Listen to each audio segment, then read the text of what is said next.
Good morning, everyone. I would like to call the meeting to order. My name is Ainsworth Morgan, and I'm the chair of the Toronto Police Service Board. I would like to welcome you all to the hybrid meeting of the board. We'll start with our land acknowledgement. We acknowledge that we're on the land. As we hold this meeting in traditional territory of many nations, including the Mississaugas of the Credit, the Anishinaabeg, the Chippewa, the Haudenosaunee, and the Wendat peoples, and is now home to many diverse First Nations, Inuit, and Métis peoples. The board also acknowledged that Toronto is covered by Treaty 13, signed with the Mississaugas of the Credit, and the Williams Treaty, signed with multiple Mississaugas Chippewa bands. If there are any declarations of conflict. I see none. I would now like to turn it over to our Executive Director and Chief of Staff, Ryan Teschner, that will go over the meeting logistics. Ryan? Thank you to everyone who has joined us in person, as well as those who have called into this meeting. Please note that this meeting, as always, is being live streamed on the Toronto Police Service YouTube account and will be available there at the conclusion of this meeting.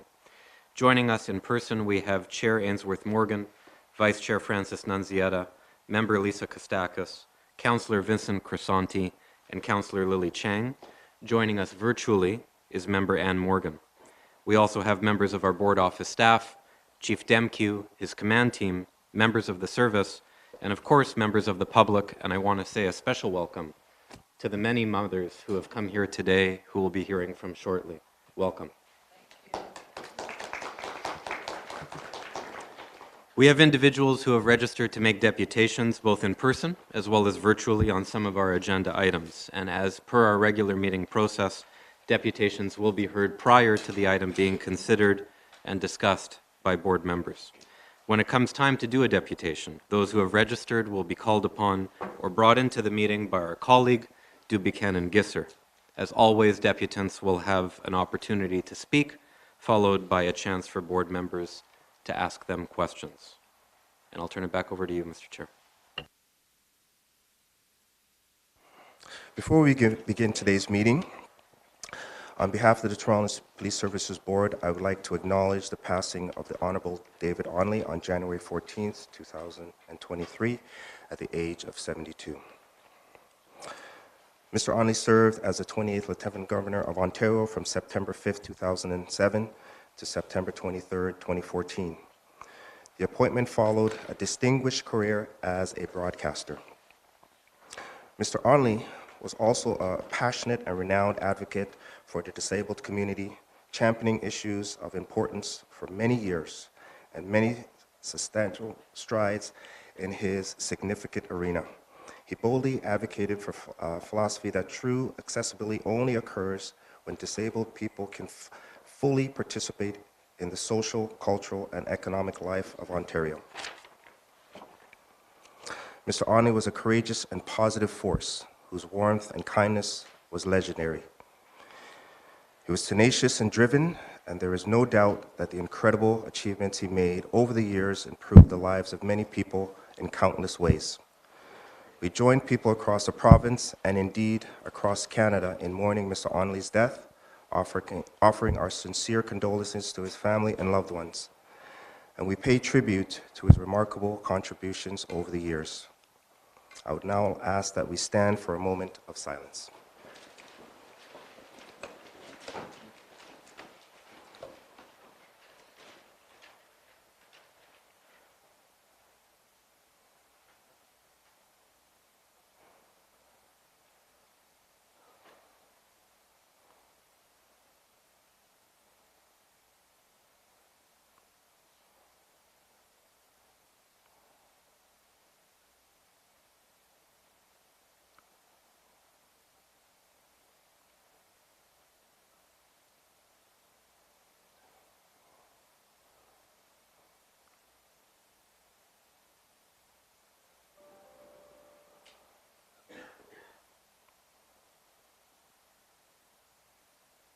Thank you.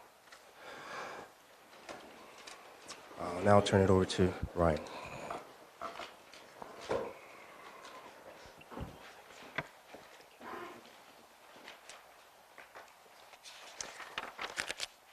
So today is a special occasion as well for our chair, Ainsworth Morgan. Today is Mr. Morgan's last meeting as a member of the Toronto Police Services Board, with his appointment coming to an end on February the 1st next month. And so we want to take this opportunity to honor Mr. Morgan, his substantial contributions over the last 3 years to this board and to the community at large. And I'll begin by turning it over to the Vice Chair, Councillor Nunziata, to make some comments. Thank you very much. And today marks the last board meeting for Chair Ainsworth Morgan, who retires after more than 3 years on the board. I would like to take this opportunity to say a few words about his tremendous contribution over his term. Appointed by the province on January 2020, much of Ainsworth's term has taken place in the context of the COVID pandemic and all the unique challenges. Through it all, Ainsworth has been a dedicated board member, attending meetings as well as a variety of community and ceremonial events, also focused on making sure that our work was animated by the public perspective. In August 2020, Ainsworth was named the co-chair of the board's Anti-Racism Advisory Panel, a group of community services and board members created to advise and support the board in relation to policing and racism, anti-Black racism, and anti-Indigenous racism. Without a doubt, this has been some of the most important work of our board in recent years, and Ainsworth has been a bold, insightful, and passionate leader, focused on increased transparency and accountability, along with building and strengthening meaningful partnerships with the public. This, Ainsworth has done despite his extremely busy and demanding day job as a principal with the Toronto District School Board. During Ainsworth's term, and with his invaluable assistance, we have selected a new chief of police, continued on our path of transformation and cultural change, and explored new relationships with community stakeholders, with the understanding that community safety includes much more than the police. Over the last several months, Ainsworth has been our chair, skillfully navigating the board as we dealt with the budget and a number of other significant items. Ainsworth has been a steady force, passionate yet balanced, good-natured and kind. He has never been afraid to ask hard questions, and he has never shied away from committing himself to the hard work that needs to be done. And on a personal note, Ainsworth, you know, you're a principal of a school, so there's a lot of challenges right now with the schools, and that's coming up, that's happened in the past. So, you know, I know that there's a lot more challenges you'll be dealing with as far as the school board. And Ainsworth, on behalf of the board, I would like to sincerely thank you for your genuine dedication to the mandate of the board and for the considerable time and energy you have committed to ensuring that community voices are at the table and that they are heard. You have our deep thanks and our utmost respect. And now, on behalf of the board, I would like to present you with your official plaque.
Ms. Morgan, we're going to take a picture. We're going to capture you in it. So.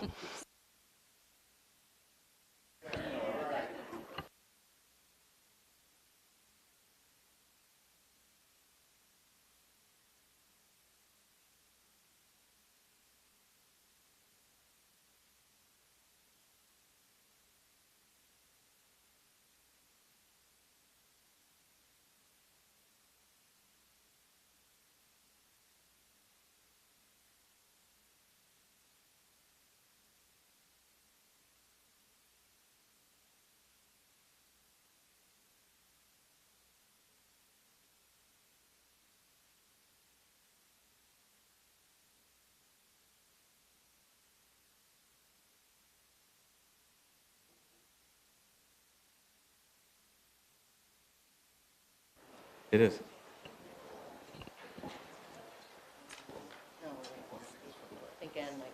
I appreciate the soundtrack, but if we're able to... So I'd actually like, Mr. Chair, to turn it over to board members who may wish to say a few words of their own. We'll start with Ms. Kostakis. Good morning. As a fellow public appointee, I was also privileged, and I don't think our paths have crossed prior to our work on the board. And I just wanted to state how eloquently, with compassion, with respect, that you also represent our communities at large within our school systems, but outside of our school systems as well. As we know, the work that you do and the work I'm in social work, so the wraparound services and the partnerships, I believe, with our police are very, very important and crucial. And like Vice Chair Nunziata stated, you were never afraid to ask the hard questions. And I think that'll be always kept in the back of our minds and keep us all honest and true to the work that we're doing together as a community and as a city. And I'm sure our paths will cross again in the work that we're doing and the work that you also have been integral in creating a foundation with the Toronto Police Services Board. So congratulations on your future endeavors too. Councillor Crisanti. Sure, thank you.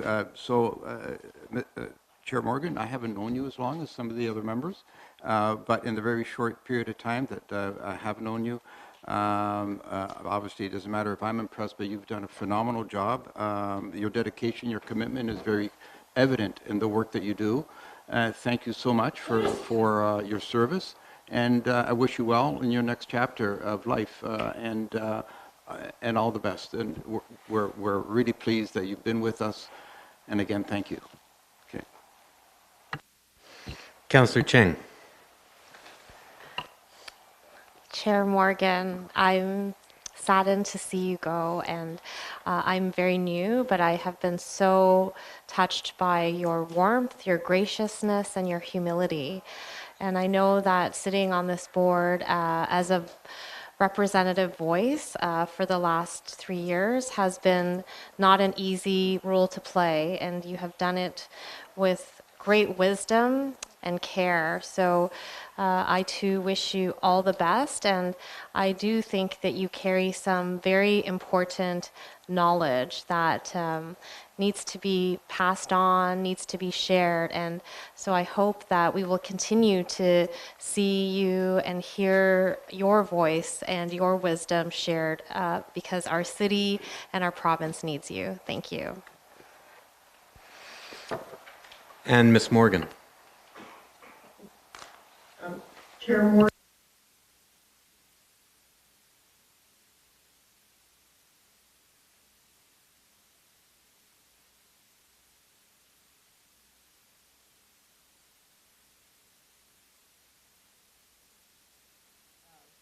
Your tenure, and I guess we overlapped for 2 years, and I've told you this, was that you brought as a principal and as a citizen of humanity a great perspective. And as Lisa said, you asked the difficult questions, but mostly you made me look at things from a different paradigm.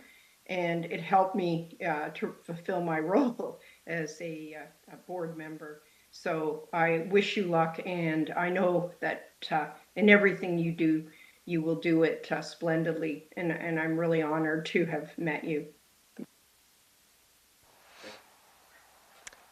Chief Demke. Thank you, Mr. Teschner. I would like to thank Chair Morgan for his dedication to serving the public and for doing so on this board. He is greatly respected by members of the Toronto Police Service and those of us who've had the benefit of his direct counsel and advice. We've heard a number of comments in that regard here today already. As an educator and dedicated community leader, Chair Morgan has a deep understanding of the communities we serve and how they perceive policing. His tenure on our board has coincided with a very challenging time for policing in our city and indeed globally, and we've benefited greatly from his insight as both a board member and chair, and as we continue to reform and strengthen our community partnerships. Chair, you've demonstrated a deep commitment to transparency and accountability and challenged us to think differently and to ensure we are always working to develop meaningful relationships with our communities. I'd like to take the opportunity on behalf of the service to thank you for your service and for your contributions to the Toronto Police Service as a whole. We wish you the very best in the future, and I truly, from the bottom of my heart, I hope our paths continue to cross again and again and again. Thank you. Thanks, Chief, and maybe I'll back clean up before we turn it over to you, Mr. Chair. As the board's Executive Director and Chief of Staff, I'd like very much to add my voice to those paying tribute to you, Ainsworth, today. Ainsworth joined our board just before the pandemic began, and as a result, your term has been characterized by a series of unique and unprecedented challenges, unprecedented for all of us. It has also been a time of significant change for our organization as we've continued our transformation and modernization efforts with an explicit, deliberate, and sustained focus on police reform. Just months into your term, Ainsworth, in August of 2020, the board approved a set of recommendations, now directions to the service, that establish a roadmap for comprehensive policing reform in Toronto, which include building new community safety response models, various initiatives to address systemic racism and discrimination, concrete steps to improve trust with our communities. A set of directions that have been looked to by other boards and commissions right across the country as an example of how to move the needle. Ainsworth, you have played an integral role over the last several years in leading the board as we have implemented these critical reform initiatives. And at times, you've brought your own lived experiences and professional perspective as an educator to bear as we move forward with this important work. You were named as the co-chair of the board's now permanent anti-racism advisory panel, and you've been key in helping to support the necessary organizational and cultural change required to ground true reform. Under your leadership, ARAP has focused on the implementation of the service's race-based data collection strategy, which can provide us with valuable data and insights to address and reveal trends to help us identify, monitor, and hopefully eventually eliminate systemic racism in policies and practices. It is also allowing us to identify ways we can better support service members in their delivery of fair and equitable policing in this city. This is hugely important work and comes alongside other priorities that ARAP has set and which allow the board to benefit from advice on a wider range of subjects. Your positive energy and community-focused approach has been instrumental in the board's achievements in this work. On a personal note, I've enjoyed working closely with you over these last 3+ years, and most recently during your time as interim chair of the board. Aside from the rivalry we seem to have in who is best dressed, I've been fortunate to benefit from your wisdom and life lessons. You've taught me that you can only control what you can control, and you need to go with the flow with the rest. You've also impressed upon me that even when things don't go as planned, being nimble with the ability to adapt and adjust, always with a smile, is imperative. I know I speak for all the board staff when I say that we've all immensely enjoyed working with you. You are kind, you've been supportive, good-humored, and enthusiastic. And you've also got some pretty killer dance moves if you catch Ainsworth on a good day. I can firmly say on behalf of all of us that you will be very missed. Ainsworth, thank you for your extraordinary contributions, your strong and steady voice, your insightful ideas over the years. I have no doubt that with your lifelong dedication to work in the communities we serve and your deep understanding of community safety issues, our paths will continue to converge, and I very much welcome that. Thank you. Thank you very much, Chief Ryan and board members. Just give me a second. Compose.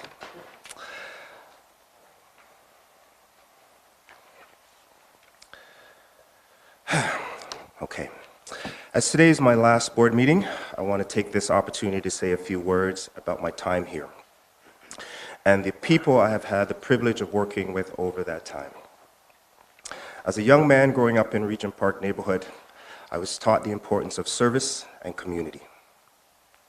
I want to thank the province for providing me with this tremendous opportunity to serve the community of Toronto as a board member and chair of the Toronto Police Services Board. I joined the board just over 3 years ago, and in my term, I've seen many important issues come to the table, significant challenges, bold leadership, and a concentrated movement towards more effective and meaningful partnerships with the public. It has been a period of unique change and of circumstances with a global pandemic and a global racial reckoning regarding the role of policing in society, particularly for Black, marginalized, and vulnerable communities, which led to major ongoing reform within our organization. It has been a journey. The board, supported by this professional staff, has made some significant accomplishments. I'm most proud of the work I've had direct hand in influencing, namely, building on expanding the work of the Anti-Racism Advisory Panel, which is now a permanent advisory to the board. Refocusing on the collection and public reporting of demographic data in the hiring and promotion process, the selection of our new chief, Myron Demke, multiple progressive police budgets, a passing of groundbreaking policies, and working relationship with the Safety O initiative, just to name a few.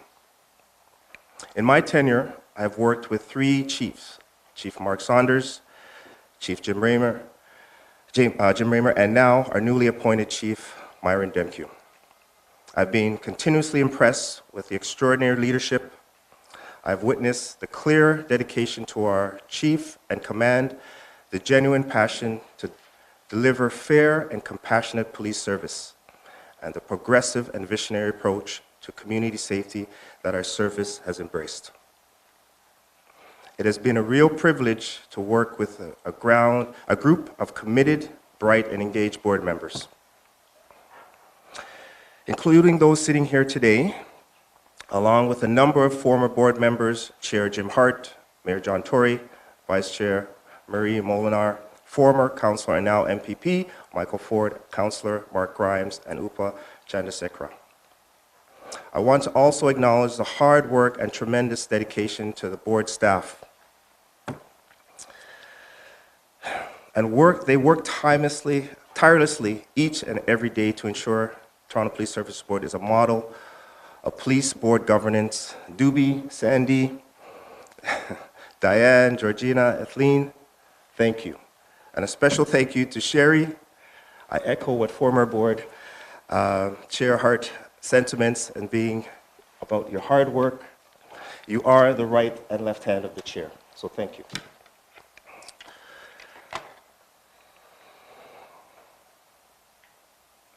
Thank you for the ongoing support the board has given the members and for the incredible and professional work that you do each day. I'd also like to say a special thank you to Vincent and the IT team for all the hard work that goes on behind the scenes to ensure that our meetings are accessible and efficient. Thank you very much. On a personal note, I would also like to acknowledge and thank the board and staff, two board staff in particular. Daniel Dowdy. Where's Daniel? Daniel. Thank you for the hard work and community orientation that you bring as a Black woman in the law enforcement space. I know that this is not easy work. There's challenges of systemic discrimination and anti-Black racism within policing. Just as it was not always easy for me to being the sole Black member on the board, at times bearing the weight of community concerns, frustration, and sometimes anger. Thank you for staying the course. Thank you. And to the board's executive director and chief of staff, Ryan Teschner, thank you. I appreciate the ways that you've held the position of board as the best in class when it comes to civilian governance and oversight. I'm grateful for the support you've given me throughout my term, especially in these last few months as chair. Thank you for the numerous thoughtful conversations on pressing community safety issues and for leading with compassion and integrity. I also appreciate our moments of laughter and brotherhood. Thank you. Lastly, but certainly not least, I thank the senior leadership in the organization who've put their hands up to lead and modernize police service. And a big thank you to the brave officers and wonderful civilians that serve our city of Toronto each and every day. Your calls to service and often calls to action ensure that Torontonians can count on you in the times of need. Because of you, they are able to live in one of the safest cities in North America. On behalf of the board, I thank you for your service. Again, I am grateful for the opportunity to have served on the Toronto Police Services Board. It has been a tremendous honor and privilege. Thank you all.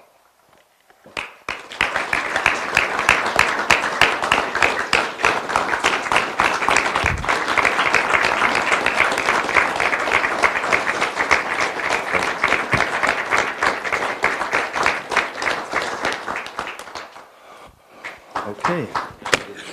Now down to business. All right. Okay, we'll go through the agenda for our holds and approvals. So item number 1, there is a hold. Item 2 is also held.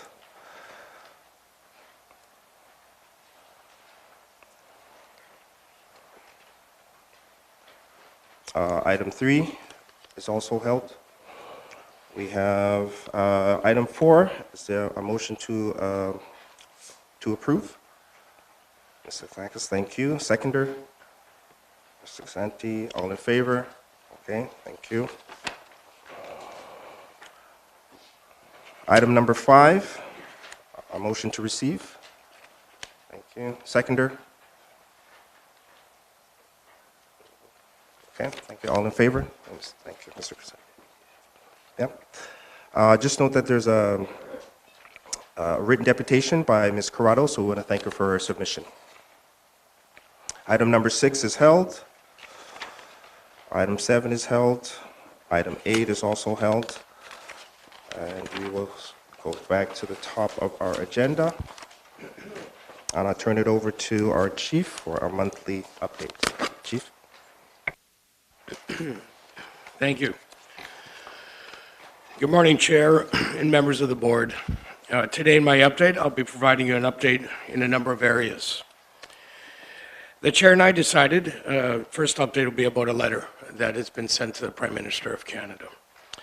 The Chair and I decided to bring 3 proposals for reform passed by the board last year directly to the Prime Minister's attention so that they can be carefully considered along with the Premier's request. These recommendations, while originating here, have been endorsed by the Ontario Association of Chiefs of Police and the Ontario Association of Police Service Boards. Let me describe what the data tells us. Toronto, along with many other communities across Ontario and Canada, continue to deal with a troubling number of incidents of gun and gang violence, and far too often, they involve individuals who are out on bail at the time. Even more troubling is that the charges these individuals are on bail for are frequently other firearm offenses. Our analysis of Toronto data from 2021 and 2022 outlines with real numbers some of what I'm speaking of, and these statistics should be viewed in the context of illegal firearms offenses being one of the most serious threats to public safety in Canada. For example, in 2022, Toronto experienced 44 shooting-related homicides. Of those arrested and charged for these offenses, 7 were already on firearm bail, and 17 were on any type of other bail when they were alleged to have committed the offense. These numbers are almost identical in 2021, where there were 46 shooting-related homicides, and of those arrested and charged, 8 were already on firearm bail, and 17 were on any type of bail when they were alleged to have committed these offenses. The board and the service commended our 3 potential reforms to the Government of Canada for consideration. They are, first, an additional route to the charge of first-degree murder under Section 231 of the Criminal Code by including a death that results from the discharge of a firearm in a congregate setting. Second, we recommend that bail hearings for the most serious firearms offenses be heard by a judge of the Superior Court, or at least a judge of the Provincial Court. Third, we recommend that sentencing judges be given the ability, discretionary ability, to increase parole ineligibility to 2/3 of any custodial sentence when the court finds that an offender has discharged a firearm in a congregate setting in committing the offense. The board and the service remain deeply committed to applying a community safety and well-being approach to reducing risk by effectively intervening in a manner that supports the individual so as to prevent future offending and putting in place measures to reduce overall victimization. We believe our 3 proposals are not in conflict with that general approach, as they relate only to those charged with or convicted of the most serious offenses, and according to our data, that is a relatively small, yet dangerous group of individuals who engage in firearm-related activities. We pointed out that one of the initiatives we are also developing in concert with Crown attorneys is the design of community impact statements to be used on these serious firearms offenses so that the courts, considering bails, will better understand impact of these occurrences on the communities where they occur. We will co-develop, co-design, and co-deliver these community impact statements with the communities and the Crown attorneys in such a way that the communities feel heard and are heard, and that their rights are appropriately balanced along with those of the accused person. We encourage the government to explicitly endorse them in any reform of the bail provisions. All of these reforms will help ensure serious firearms offenses are more effectively dealt with at both the bail and sentencing phases of criminal proceedings. They will have little to no impact on the charter rights of the individual accused persons or convicted individuals. And where they do have an impact, we are of the view that is based on the pressing and substantial objective of maintaining community safety as well as police officer safety as they carry out their sworn duties. I close noting that the circumstances surrounding the tragic, senseless,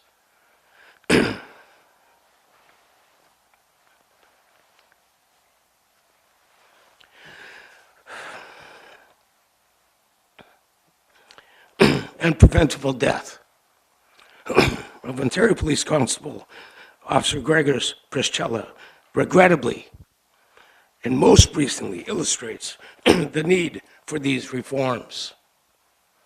These recommendations are not knee-jerk reaction that critics may try to allege, since they are advanced well before many of the tragic cases of officers being murdered in shootings in Ontario ever occurred. These recommendations are aimed at all cases where people are put at risk by this brazen, dangerous, and callous behavior.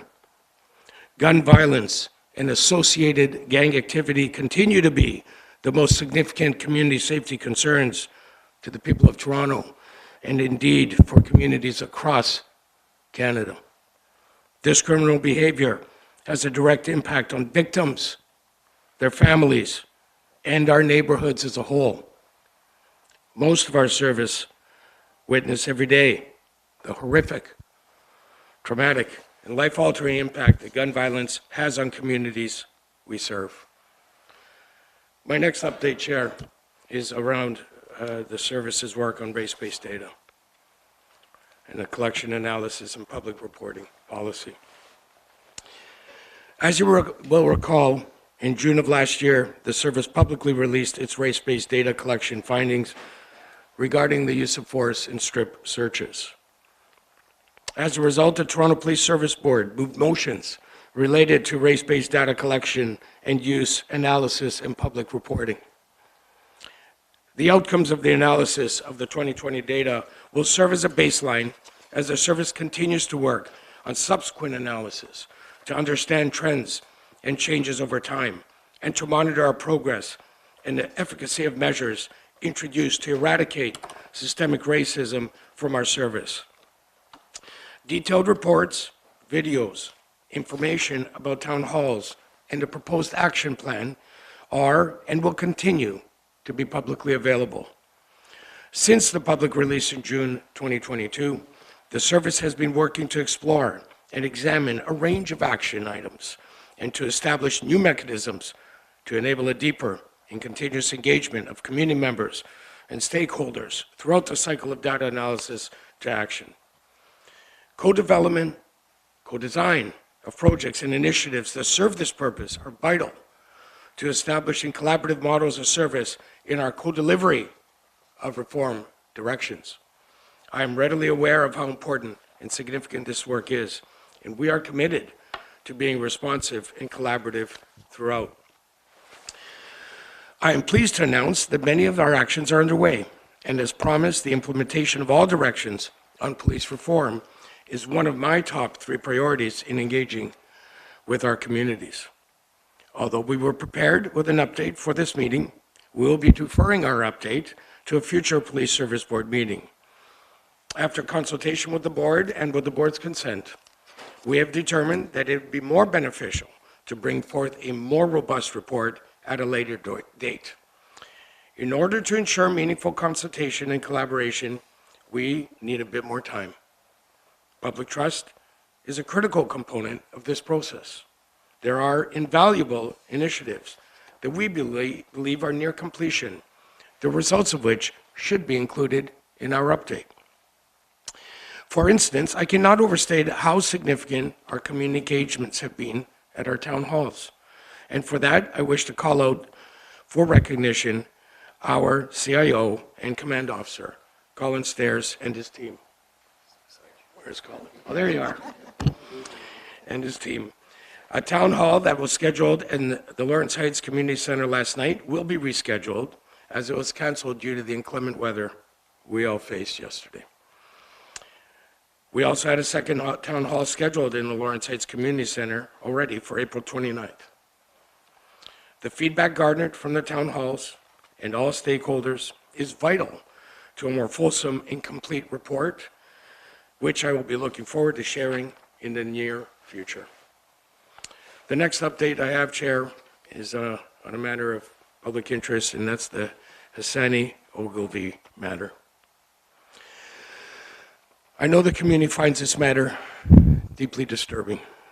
I can tell you that it has my full attention. The matter is being looked at with the utmost of concern and priority. We hold our members accountable for their conduct.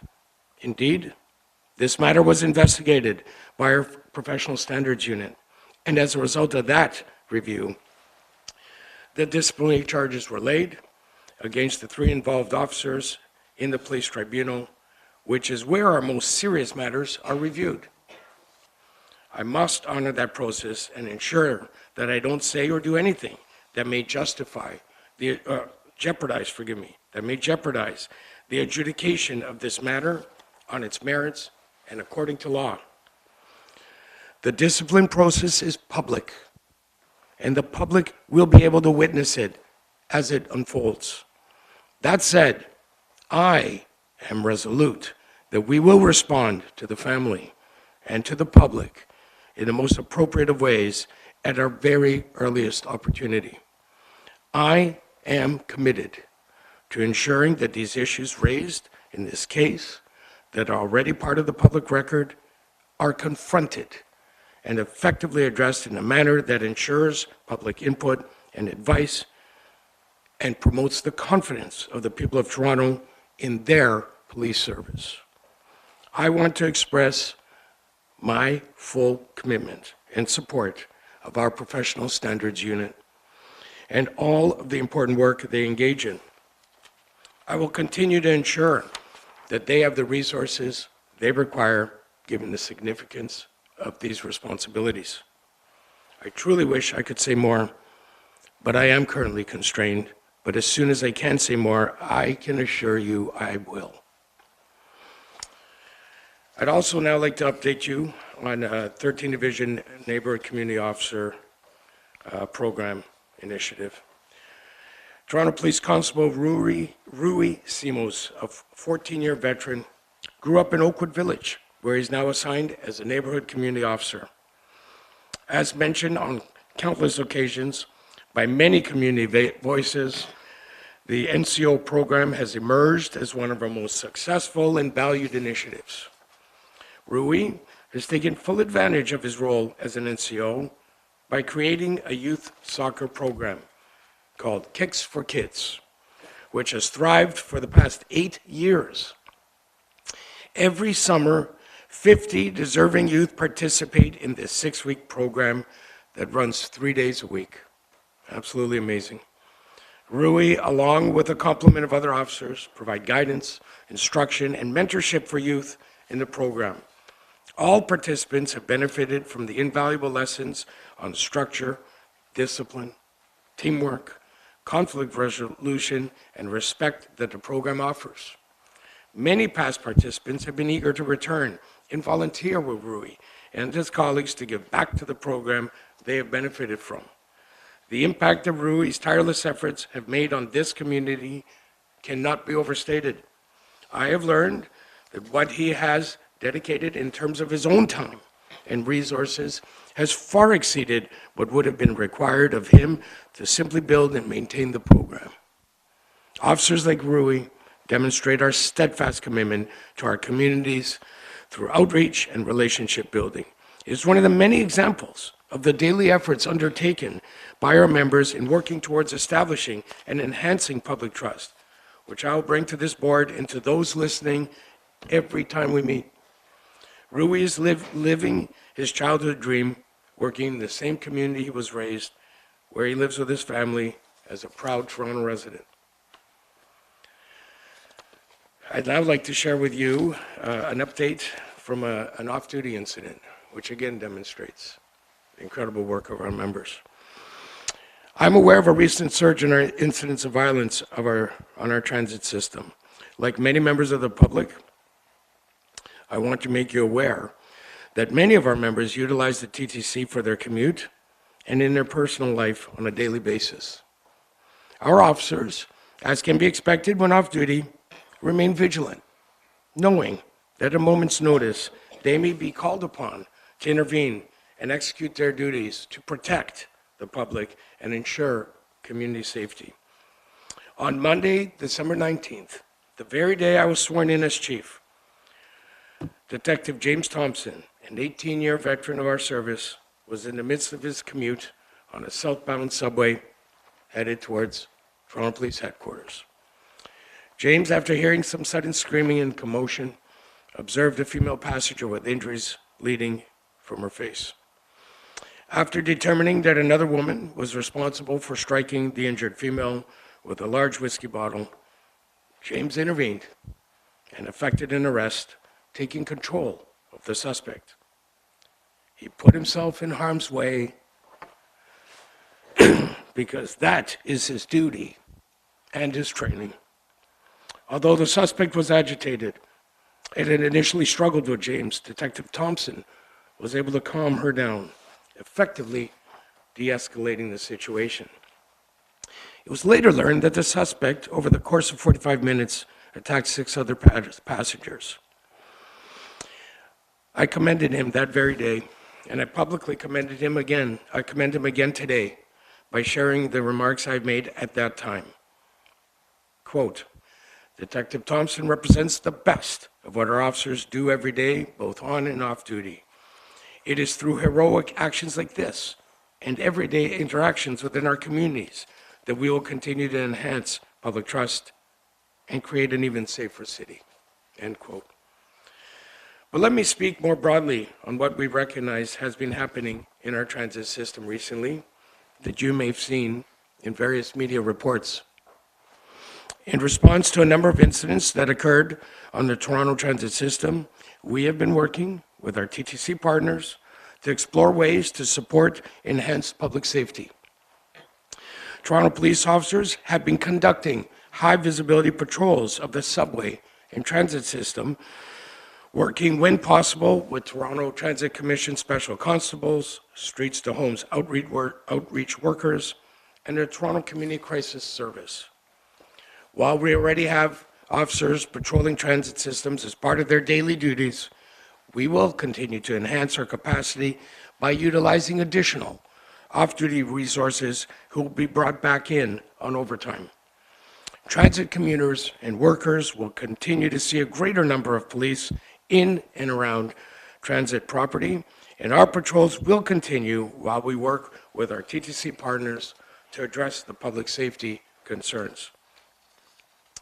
The transit system is an important component of community safety and well-being, and I will certainly have more to say on this later today. I look forward to sharing our plans publicly so the residents, visitors, employees, and users of our transit system can do so safely and with the confidence they will be served, protected, and respected by members of the Toronto Police Service. And with that, Chair, that concludes my monthly update. Thank you, Chief, for your update. Board, any questions? Councilor Liana? Yeah, I just want to make a comment. Thank you very much, Chief, for your update. Thank you, and I'm very pleased as well that you were able to give us the update on bail reform. And I know that the Premier and I heard on the media that the Prime Minister as well is working, and he's very interested in moving that forward as well, because he's very concerned as well. And as far as the community having an opportunity to have impact statements, that's really important, because we're hearing a lot from our community that they want to have a say. And I know we were doing it years ago, but I mean, what's being proposed now, I think the community would feel a lot more safer, and they'll be able to at least comment on their community and how they feel within their community. Thank you. Board members, anyone? So I just want to add to that, Chief. Again, it just speaks to the exemplary training and work of the service and the bravery. So I want to commend those officers that not just the ones that we mentioned today, but those that daily go out there and do what they're trained to do, what they're born to do. And so I just want, again, from the board, thank them for their service. Thank you. Chair, I as the chief of what I see as the most amazing police service in this country, I thank you. Because I do have the privilege and honor of working with some of the most amazing people in this profession, both sworn and civilian, and you do highlight that day in and day out, they are committed to the safety of the city, and they do go into harm's way to do everything they can to keep our city safe, and we are all collectively very grateful for them. Thank you. Thank you. I want to move on to item number 1. We have a deputant. Doobie.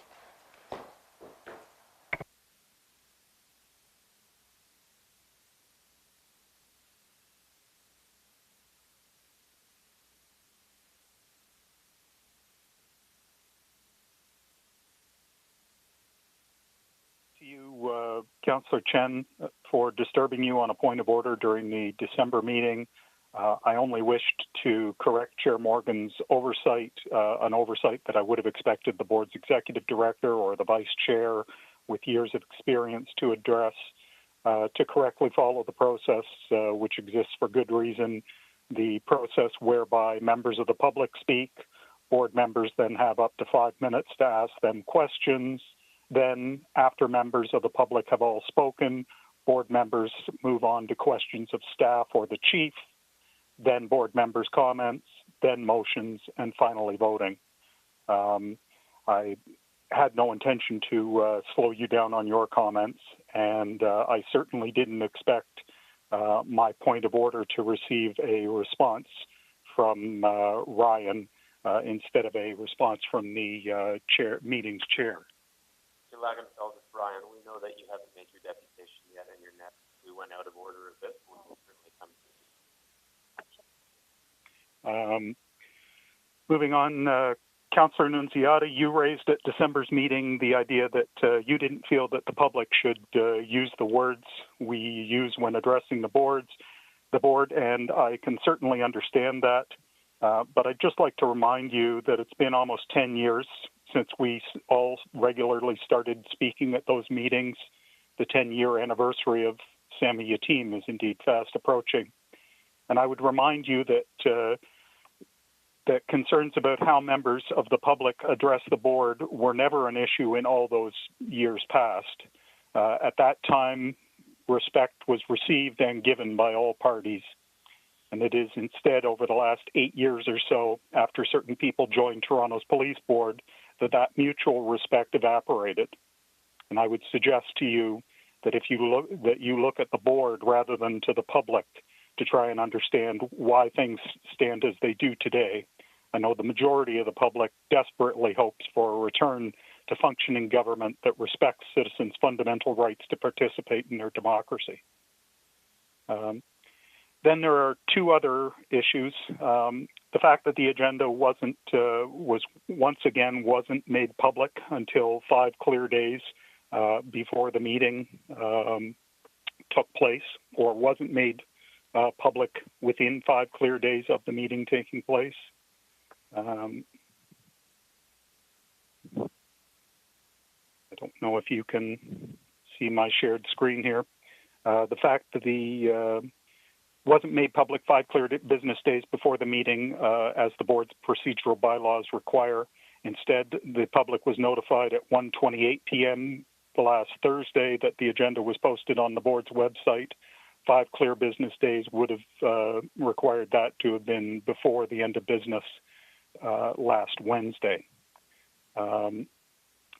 The second issue,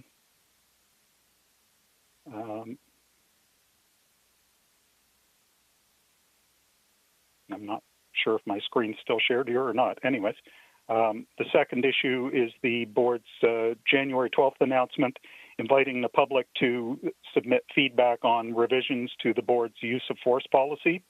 I'd like to ask when board members approved having board staff conduct public consultations, and when the board members voted in favor of board staff requesting that the public submit written comments on the policy.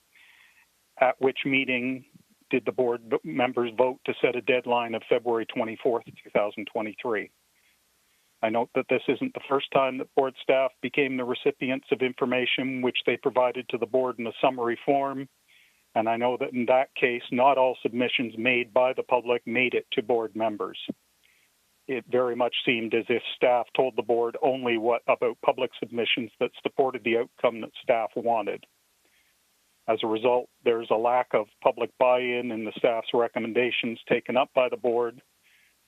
Just one more reason, you've recently had hundreds and hundreds of people speaking out fervently in opposition of the direction where Toronto's police is heading. This board has a lot of problems, has had a lot of problems over the recent years, which need to be addressed, and I hope that'll start happening soon.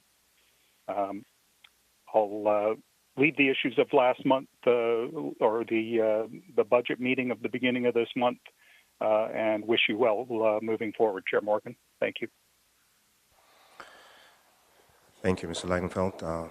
Members, any questions? I see none. Thank you very much for your deputation. We're going to move on to item number 2, and we have a presentation from Magento. I think Amina Noor and Tenoro, please come up. Thank you.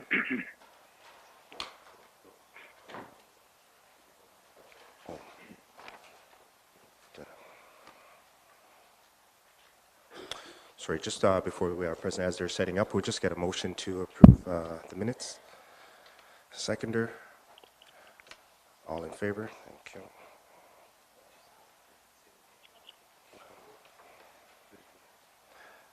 Ms. Kasakis was the mover. Seconder, Ms. Councilor Nunziata.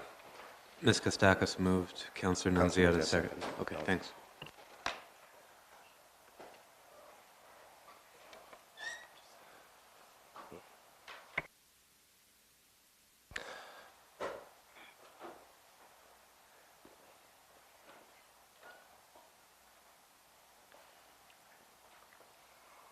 So welcome to you both. Whenever you're ready, we're ready to listen. Thank you.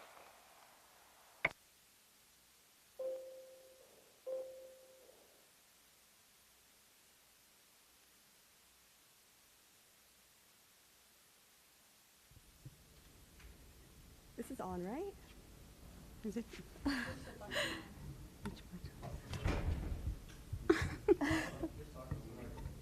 Hello? Hello. Oh, okay. So we're good. Thank you. My name is Amina Noor. I'm the program manager of Medanta Community Services, as well as coordinator for Mending Crack in the Sky, which is a group of mothers.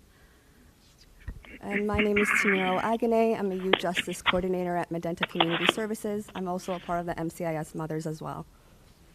Sorry, just a moment. We want to be sure that the sound kicks in, so just give us maybe 30 seconds. If we can mute the phone and audio and turn up the mic at the presenter desk, please.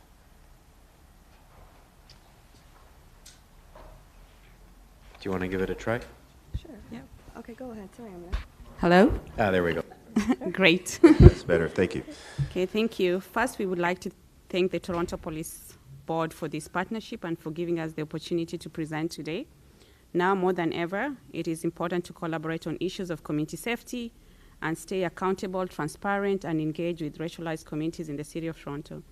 During this presentation, we will be able to highlight some of the challenges and success of the Memorandum of Understanding and collaboration with the Mending Crack in the Sky. If someone is moving the slides for us. And the next slide. Okay, thank you. So in partnership with Medanta Community Services, a 3-phase community healing initiative was developed by women, many of them survivors of acute trauma, to address gun violence and its lasting impact on families in the Greater Toronto Area, titled Mending the Crack in the Sky. So mending a crack in the sky is a Somali proverb that states, if people come together, they can even mend a crack in the sky. This sentimental has been the basis of a community-led action plan to address the alarming rates of primary youth violence among Somali Canadians that has exacerbated community trauma and fragmentation. So Mending Crack in the Sky, next slide. Mending a Crack in the Sky has organized an unprecedented program to provide immediate support to youth and families impacted by gun violence. MCIS has created safe space to heal and lead to a community healing action plan They've also implemented a unique crisis plus peer support model as fast responders to incidents of trauma and violence. They've acted as trusted mentors for youth and respected community partners in resource referrals. They're also brokering and partnering in the implementation of the policy intervention, especially establishing this memorandum of understanding with the Toronto Police Service Board for youth gang violence intervention and community safety. They're also acting as education and awareness liaison for youth and families seeking to avoid retaliation violence and diverting youth participants in gun and gang violence. In response to the high rate of violence in the northwest neighborhood of Toronto, MCIS organized a Mothers Healing Initiative in partnership with Project Turnaround, which is a gang prevention and intervention program with Medanta Community Services, to connect youth and the wider community to enhance their participation in safety effort, connectivity, and gang violence prevention. Next slide. The Memorandum of Understanding. The Toronto Police Service released a final report from their Transformational Task Force report on January 26, 2017. This Transformational Task Force was created due to the Toronto Police recognizing the service delivery need to be updated and reflect the growing community in Toronto. And I do want to say thank you so much to the board for passing that motion. I think you guys did something that was quite extraordinary. It's a first start. It's something that we think that as a community is quite unprecedented, so we want to acknowledge that and say thank you so much for modernizing police. As a result of the Transformational Task Force report, Medanta Community Services was the only group in the community that pushed forward the Transformational Task Force to be more known in the community, and the motion for the MOU was pushed forward by Representative Ken Jefferson, who was also one of our consultants. So we want to personally thank Ken Jefferson as well. At July 2019 Toronto Police Board Service meeting, the Mending the Crack in the Sky Mothers Outreach Workers presented to the board outlining challenges that the Somali Canadian community in the northwest of the part of the city is facing. Moreover, the group also represented opportunities for collaboration and innovation with police board services and MCIS to work together to build trust and address key concerns and challenges. The group highlighted 3 core elements that they wanted to directly collaborate on: transparency, building trust, and community safety. And I do believe that the chair kind of mentioned this earlier too. Meaningful relationships do need to start from somewhere. So again, I think this MOU is the proof in the pudding that this is where communities and police can come together, collaborate, and ensure that police is modernized. Next slide, please. Thank you. Core elements. The board approved a motion following this meeting that prompted the development of Memorandum of Understanding with Medanta. The MOU was established to inform an unprecedented formal and equal partnership between the board, TPS, and Medanta. The MOU was officially approved on December 16, 2019, and officially signed on February 8, 2020, at a formal ceremony hosted by Medanta Community Services. The MOU term in effect from January 1st, 2020 to December 31st, 2021. But due to COVID restraints, we were extended an additional year because of the pandemic vulnerability that we experienced. So core element number 1, increasing transparency and understanding through the service implementation of the scorecard initiative. Core element number 2, building trust through the integrated collaboration with divisions and neighborhood community officers. And core element number 3, enhancing community safety through the implementation of the Mothers Outreach Workers. Next slide. Thank you. So core element number 1, increasing transparency and understanding through the service implementation of the scorecard initiative. The purpose of the scorecard initiative was to investigate the experience and perception of policing among the Somali community. So in the beginning, when we were initiating this core element number 1, there are a few challenges that we encountered.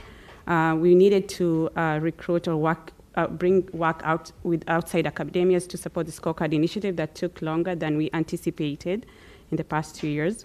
Also, resource and funding was another challenge that was brought forth when we were initiating this initiative. Concerns was raised regarding potential involvement of TPS in the survey process.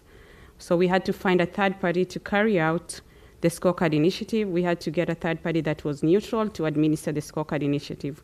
We initially approached Humber College, but later came to an agreement with the Monk School of Global Affairs, and we do have Ron Levy here with us today. Thank you for your partnership.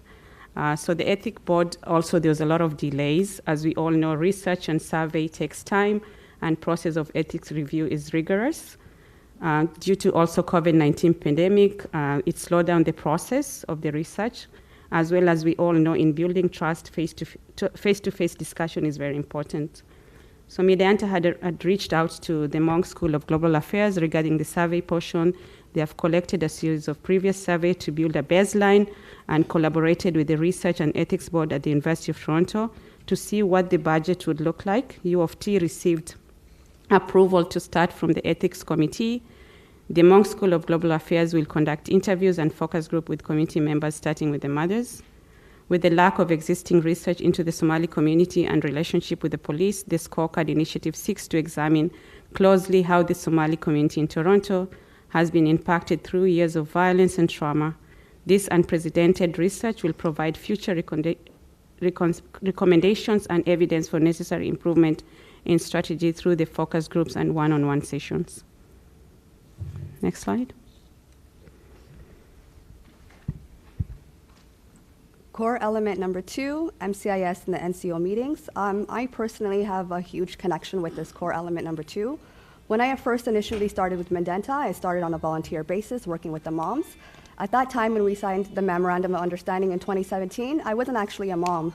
But later that year, I became a mom myself, so it was quite personal for me to be working with the moms, for them to, become a part of that team, and also share those sentiments. With regards to that, I also want to say that, the core element number 2 is quite transformative. I've seen a lot of moms who've personally changed throughout this process.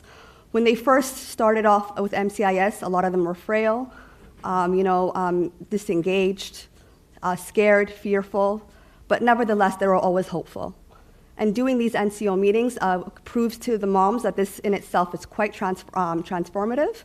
They've changed, they've become a lot more resilient, they've become a lot more confident working with police, and they've actually got to know a lot of police on a first name basis. So that in itself is quite extraordinary, and I want to say I'm really proud of all the moms for all the hard work you guys done.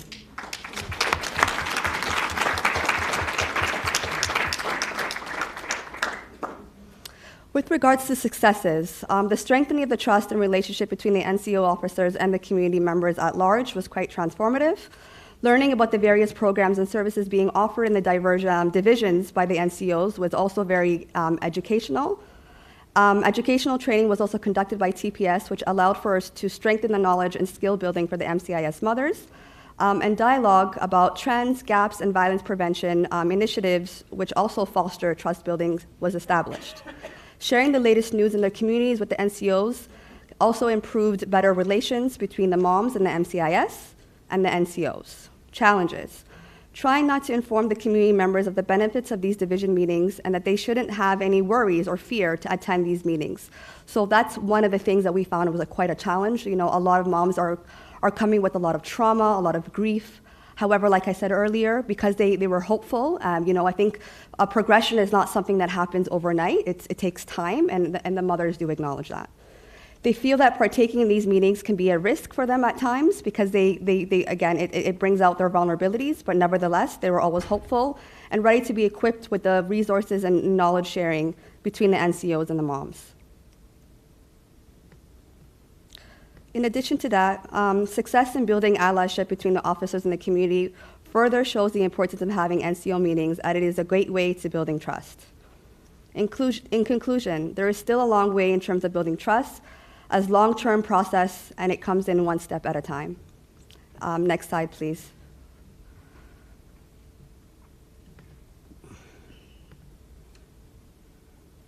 Core element number 3, enhancing community safety through the implementation of the Mothers Outreach Work Program. The Mothers Outreach workers were able to outreach successfully to a number of community members and get them engaged in the work that they are doing. Mothers Outreach workers supported the de-escalation and conflict resolution on multiple incidences and were able to build rapport with NCOs through community engagement, discussions, and sessions within the 6 division clusters. The Mothers Outreach workers had the opportunity to participate in speaking engagements that highlighted the importance of the MCO, the MOU, and the work that's being done on the ground.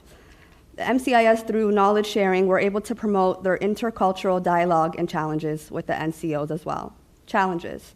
Lack of financial resources had put a lot of financial constraints on some of the moms who had to endure out-of-pocket costs. However, nevertheless, because of the reason what brought the mothers there in the first place, to ensure that community safety is integral, most of the mothers were still willing to participate, although there were financial constraints. The Mothers Outreach workers are still operating on a volunteer group despite the excessive amount of work that they have done. The Mothers Outreach workers still find it difficult to support their own families and must also pay for other costs like transportation and expenses that are linked to their role.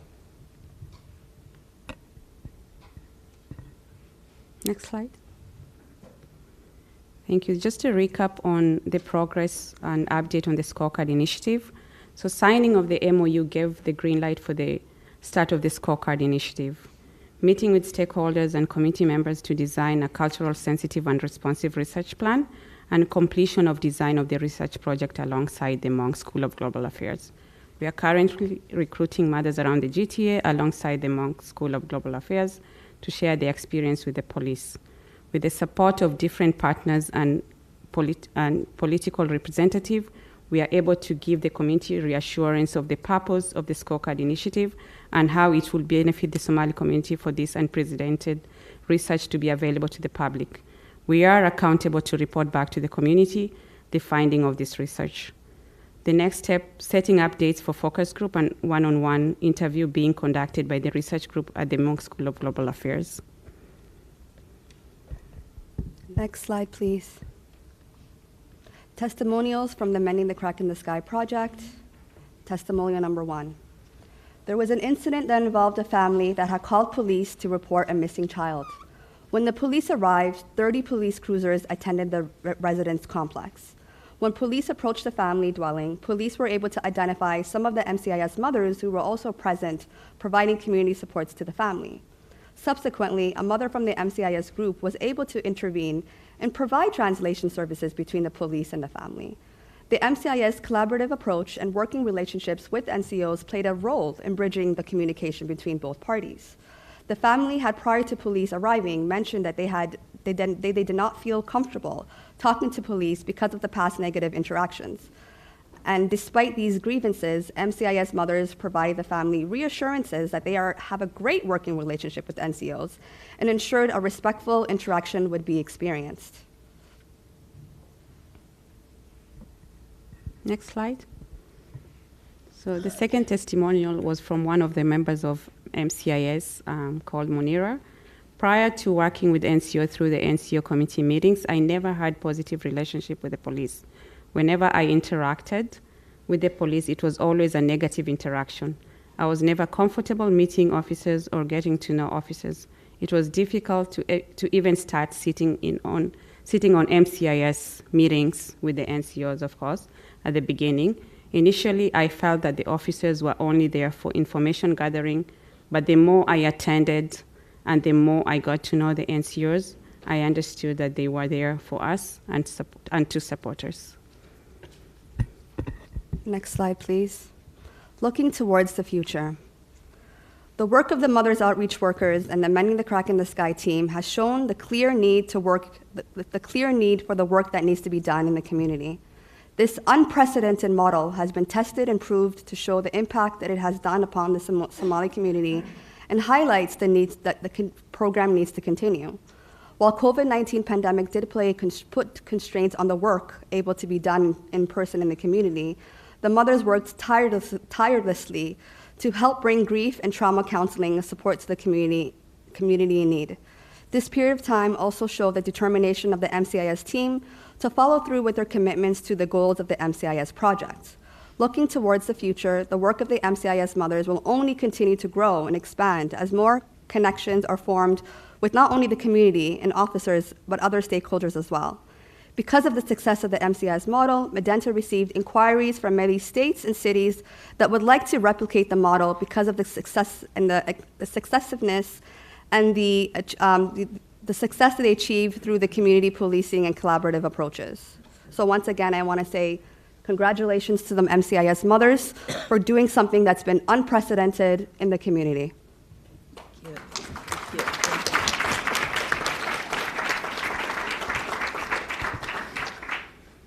Next slide. Thank you. So these are some of the asks and recommendations from Mending Crack in the Sky. So the ask number 1 was to extend the MOU with MCIS for additional 2 years. We want to thank the TPSB for the Toronto Police Service Board for extending this MOU for another 2 years until December 2024. It's imperative in the next 2 years that we continue strengthening our relationship and trust building with the community at large. Financial resources for the Mothers Outreach Program model. The work that's been done has shown the necessity of the Mothers Outreach workers, who need financial compensation to continue their tireless work on the ground and upkeep the sustainability of the program. Mothers have demonstrated the success of their work in the past 2 years on their own expense.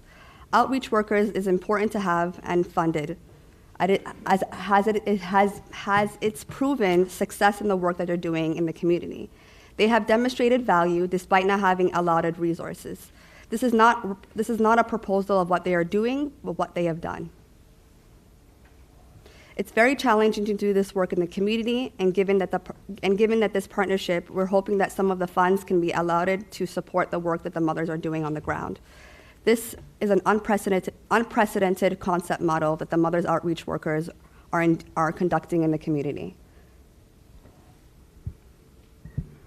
So the ask number 3 is more community initiative development in partnership with the NCO programming in the 6 divisions. We have been doing a lot of initiatives with the NCOs in the last 2 years, but we would like to see continuations of these initiatives and programmings.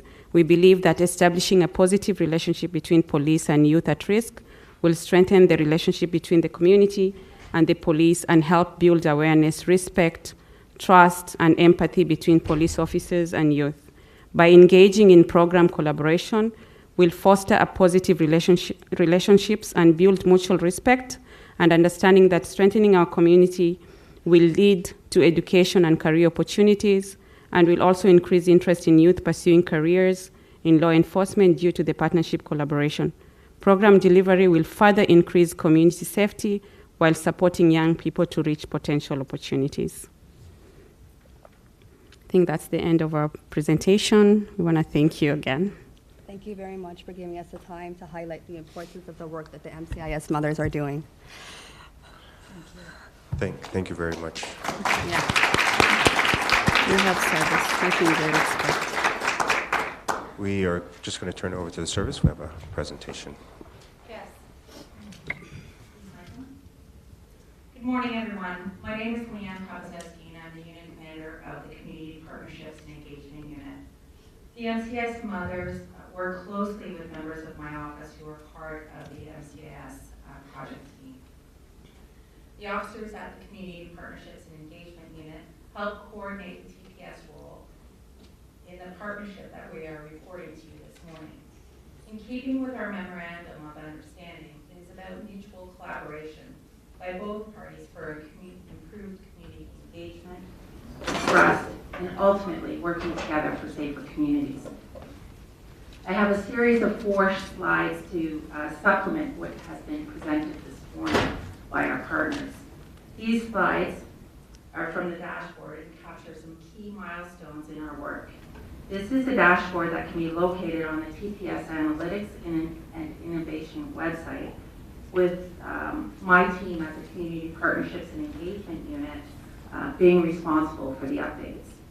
There is a dashboard there are also links to the dashboard for the Toronto Police Services Board and the Magenta website, along with a downloadable PDF of the MOU between both the Toronto Police Services Board and Magenta, and vice versa.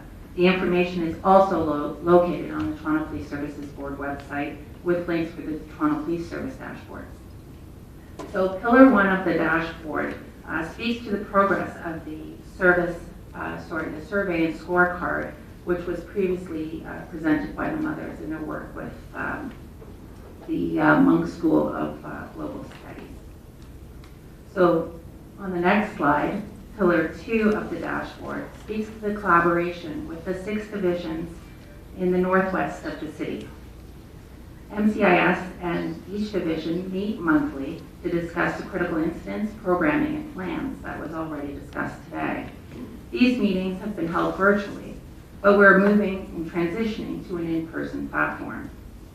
You have heard the feedback from the mothers of the MCO meetings, quite transformative for both parties. I'd like to provide some insight from the TPS officers and refer to a couple of quotes from the feedback of the neighborhood community officers who have attended these meetings. We've heard the feedback of the mothers. So the officers had said that during the meeting we often provide updates that are relative to the Somali communities in our specific neighborhoods. The meetings also highlight specific concerns which TPS can action right away. The mothers have opened the way for us to be ever present in the community through meetings and initiatives. I believe that Somali youth in our neighborhood are more likely to interact with police since they see that the mothers accept us. When one of the mothers spoke about her experience with TPS and when she lost her son, it wasn't very positive. However, since then, her views towards police have changed for the better by attending with them to meetings and interacting with the police. We have included the mothers in our last recruit community orientation experience here at 12 Division. They informed our new recruits and welcomed them with open arms and provided an overview of the services that they provide to our community. My DENSA members are often at many of our community meetings and that I attend and always contribute in a positive way. As we move to the next slide, it speaks to the crime prevention and presentations provided to MCIS and the initial ask of a handful of topics expanded to over 14 topics. As concerns and issues that were discussed at the monthly tables with the Community Partnerships and Engagement Unit located and facilitated these presentations. This collaboration continues as new concerns come forward to the tables.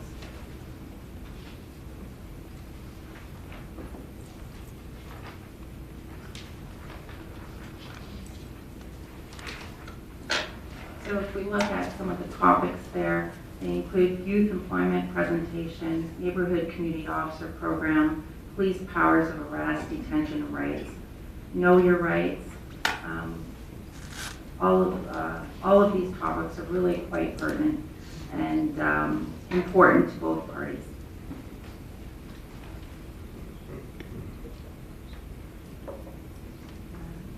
So tab 4 is, slide number 4, which shows tab 4 of the actual dashboard. It provides some of the, it's an expansion of both pillars 2 and 3. It provides some of the collaboration by MCIS and the Community Partnerships Unit with various events and cooperative training opportunities. The Community Experience Program for New Officers, I read you a quote from that. The introductory neighborhood community officer training where the mothers have presented. We've had shared community training, which some of it is called the Violence Risk Assessment, the Violence Threat Risk Assessment Training, which is known as VTRA. This training is designed for schools, police, social workers, and mental health professionals. And it teaches participants how to identify individuals or groups that are at risk of committing serious acts of violence using real-world examples and case studies. Participants learn how to gather appropriate information and build data assessments to determine if a threat poses a real risk to their target. Having the mothers at the table and having real-world experiences is so valuable in this training. Moms will be included in our upcoming NCO training on dispute resolution. And as we continue to work together, we foresee these continued opportunities of collaboration. I want to thank you, and I want to turn it back over to our friends at Medenta or to the board for any questions. Thank you.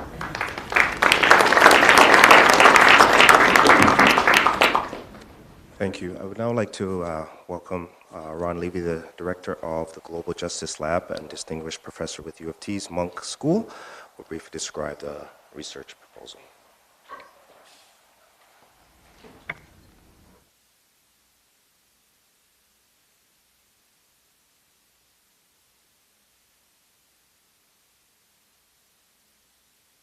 Thank you to the Executive Director, and thank you to members of the board for having me and us here today.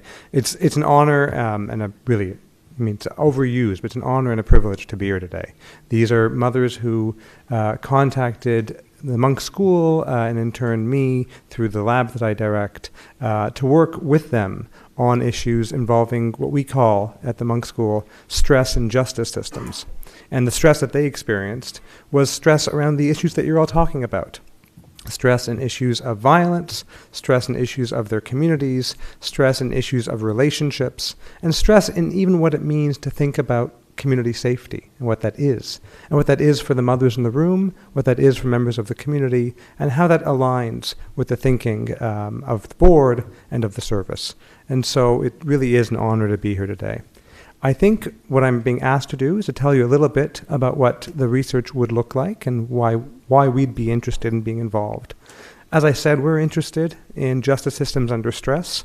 We're also interested in the communities in which we live and in which we are, and Toronto is in that sense our home territory, and I'd be thrilled to work on that. The idea of this set of interviews and focus groups, we've been talking about 100 people across interviews and focus groups, 100 mothers in particular. My guess is, in looking at the slide that Amina put up earlier, as well as some other slides, that might be a bit higher than 100, but you always, go low and go up from there. But my guess is we'd end up speaking, there's 45 mothers in the room today, I think. That's half of 100 almost. So my guess is we'd speak with more. And what we want to learn about in thinking about your scorecard is what the hopes, expectations, aspirations, what I would call the moral landscape is of mothers in the community. What is their thinking around policing? What is their thinking around community safety? What are their expectations and what are their experiences? And I'll go through in a minute some dimensions of what we hope to speak to them about. This is a group not only of Somali moms in this case, or Somali Canadian moms, but speaking to moms about their experiences is often an unheard piece of justice reform. Those of you in the room who have worked on these issues know that two things are true. Moms always knew, and social scientists never thought to ask, right? And so there's this sort of real opportunity here, I'll be honest, as a scholarly matter, to engage that conversation. There's new work coming out of Washington, D.C., speaking with African American mothers about when they do and don't call the police. That's an interesting toehold here for us on the scholarly side. And there was a New York Times editorial, stunning in fact, about mothers and gang violence that came out a few years ago. And if you just Google that, you'll see quotes of moms, mostly African American moms, not all, talking about what they talk about with their kids when they talk about police and when they talk about gun violence. And that's a piece of what we hope to be getting at here too. In terms of, I can bore people with methodology, really what we'd be doing is interviews and focus groups. Our hope in doing it in two ways. First of all, there's an efficiency point here, right? You can speak to more people. But there's also a way to compare how people talk about these issues when they're one-on-one and how people talk about it in conversation. And those may overlap, and they may overlap some of the time, they may overlap on some issues and not others. And so that's part of the thinking of the design. In there, we'd also have, last thing I'll say on methodology, because it's boring to most people, we also have some closed-ended questions. And so I think it's important. You get a lot of text, you get a lot of impressions, you get a lot of thinking. It's helpful to know that the people who said these kinds of things answered those kinds of things on a short, closed-ended survey that we would do in the room. That's for context. We've been doing that kind of work in cities like Baltimore and Cleveland, where we haven't been speaking with moms in particular. We've actually been speaking with recently arrested detainees within 24 hours of their arrest. But we've learned a lot from doing that about how to speak to people under pressure, a different kind of pressure, about police and police relationships. So that's a big piece of where that comes from. I will add something about delay because someone mentioned it. And I want to take the heat on that, actually. This is a large part of it sits with me. Why wasn't this done before? And partly, we had to get to know each other, I'll say that. We had to get to know each other during a pandemic. I had to understand what was meant by a scorecard. That's not really language I usually use, and so the number of meetings where I said, what is this thing called a scorecard, shows that I'm a slow learner, but also I think was a piece of this puzzle. And frankly, and I'll admit this now, I was really worried about handling these kinds of interviews online. These are sensitive, difficult subjects. And sure, I can speak to 100 people on Zoom, and I can probably do it in 2 weeks, and neat, and you check off a few boxes. I just don't think I wouldn't know how to do it well, frankly. And so we're now in person. The University of Toronto Ethics Board has approved the research design as an in-person research design. It would not have approved that during the pandemic, frankly, where we were doing things online. We're in a way good to go. I will add one last piece about budget. The budget request here, which is not my request to make, but I want to just give you the context. None of those funds will come to me or to my colleagues in the school. In fact, there are stipends for mothers who would participate in the interview. There are stipends for mothers who would help to coordinate the interviews. There would be some money for students who may conduct some of the interviews and focus groups with us. But there would also be money for translation of young people, I'm assuming, in the community for those contexts where we were not working in English. And so, the details of budgetary issues, I leave to Ryan and his team if this passes and is approved. But just so you all know, none of this goes to me, to my colleagues in that sense. It is really all there to service the research, a good chunk of which I hope would go to community members. So I will leave it there. Happy to answer any questions, or in fact, as I almost said, ask more questions of all of you as I'm here. But thank you to everyone. Thank you. I'd just now like to turn it over to our Chief Demke for his words. Chair, thank you. I just have a couple comments and observations that I think are particularly relevant. On December 19th, I spoke about a couple lessons I learned along the way, and seeking to understand before seeking to be understood, and that actions speak louder than words were lessons I learned. And this initiative, quite frankly, I hope demonstrates our commitment to that we need your voices so we can understand what's effective, what's necessary, so that we can work in a true collaborative partnership. I believe that this initiative demonstrates the lessons I spoke of on December 19th. Additionally, I articulated some goals. A goal of building greater trust in the service, a goal of continuing the commitment to reform, modernization, and making our service more effective, and importantly, a goal of ensuring safer communities. And again, this initiative, this collaboration is a direct supporting bit of work of that goal. It's in fact that those goals in a living example of those goals being brought to life. And thirdly, I do have to say something personally, because I walked in the room today and I saw a group of mothers here, some of whom I've known from my time up in North York before this initiative, at times of difficulty, at times where trauma that I spoke of at the start of this meeting impacted the community and impacted these mothers disproportionately. And years ago, I was moved by their commitment and their resilience and their willingness to come together with us in a collaborative, authentic, and meaningful way.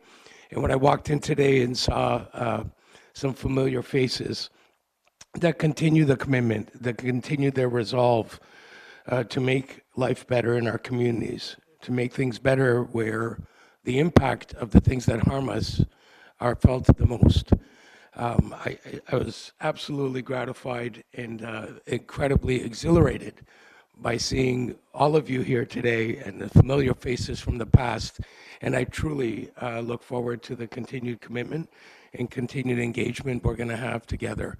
And the fact that we are collaborating and that we are being held accountable as a service by the very community we serve. We are your police service. We must work with you, and you have my commitment as chief that we will continue that engagement and our continued partnership together. Thank you, Chair.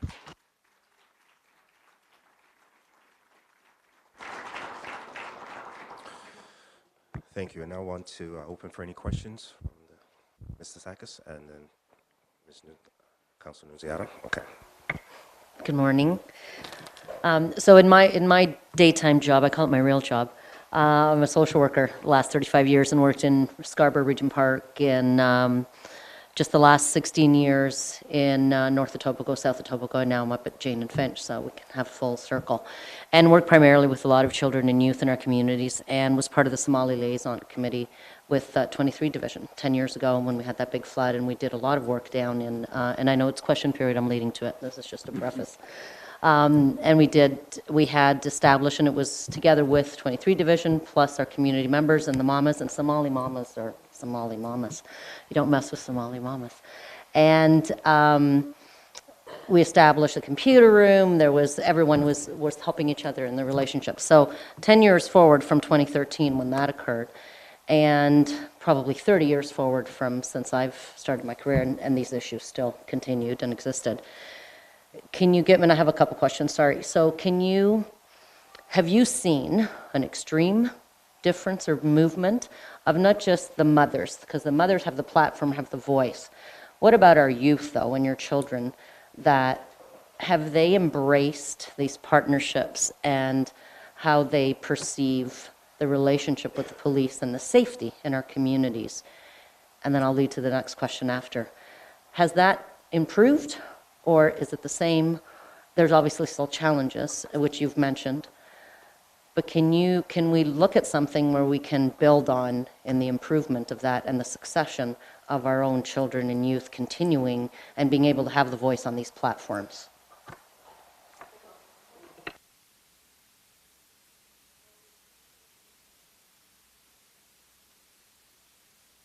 And again, a lot of the young people that we were working with were also dealing with a lot of their own grievances with schools. So I think that exacerbated some of the efforts and some of the youth involvement. But we have taken a completely shift now that the MOU has been extended, and we actually did start a youth advisory panel at our agency. And the reason why we started that is we started to realize that youth are missing a part of, and they need to be a part of the solution.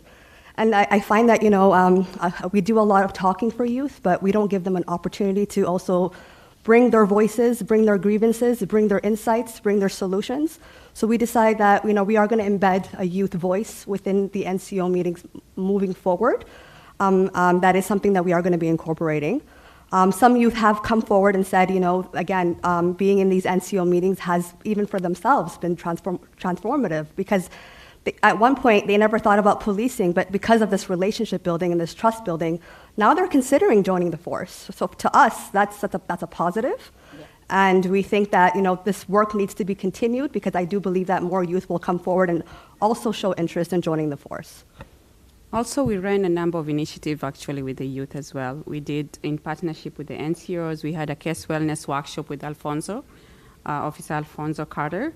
That was very successful I think it was in 2021, where we brought a number of youth together. We did a number of workshop sessions, and also we had a barbecue event where a lot of officers came out to meet the youth. So the issue around trust building and relationship building with the youth, I agree in the beginning was a little bit challenging. And also the work that the mothers are really doing in the community in supporting us to reach those hard to reach youth, like the more high risk youth, has been very important to connect this youth to programming within the organization, and also to connect them with the NCOs and the officers to participate in a lot of these programmings.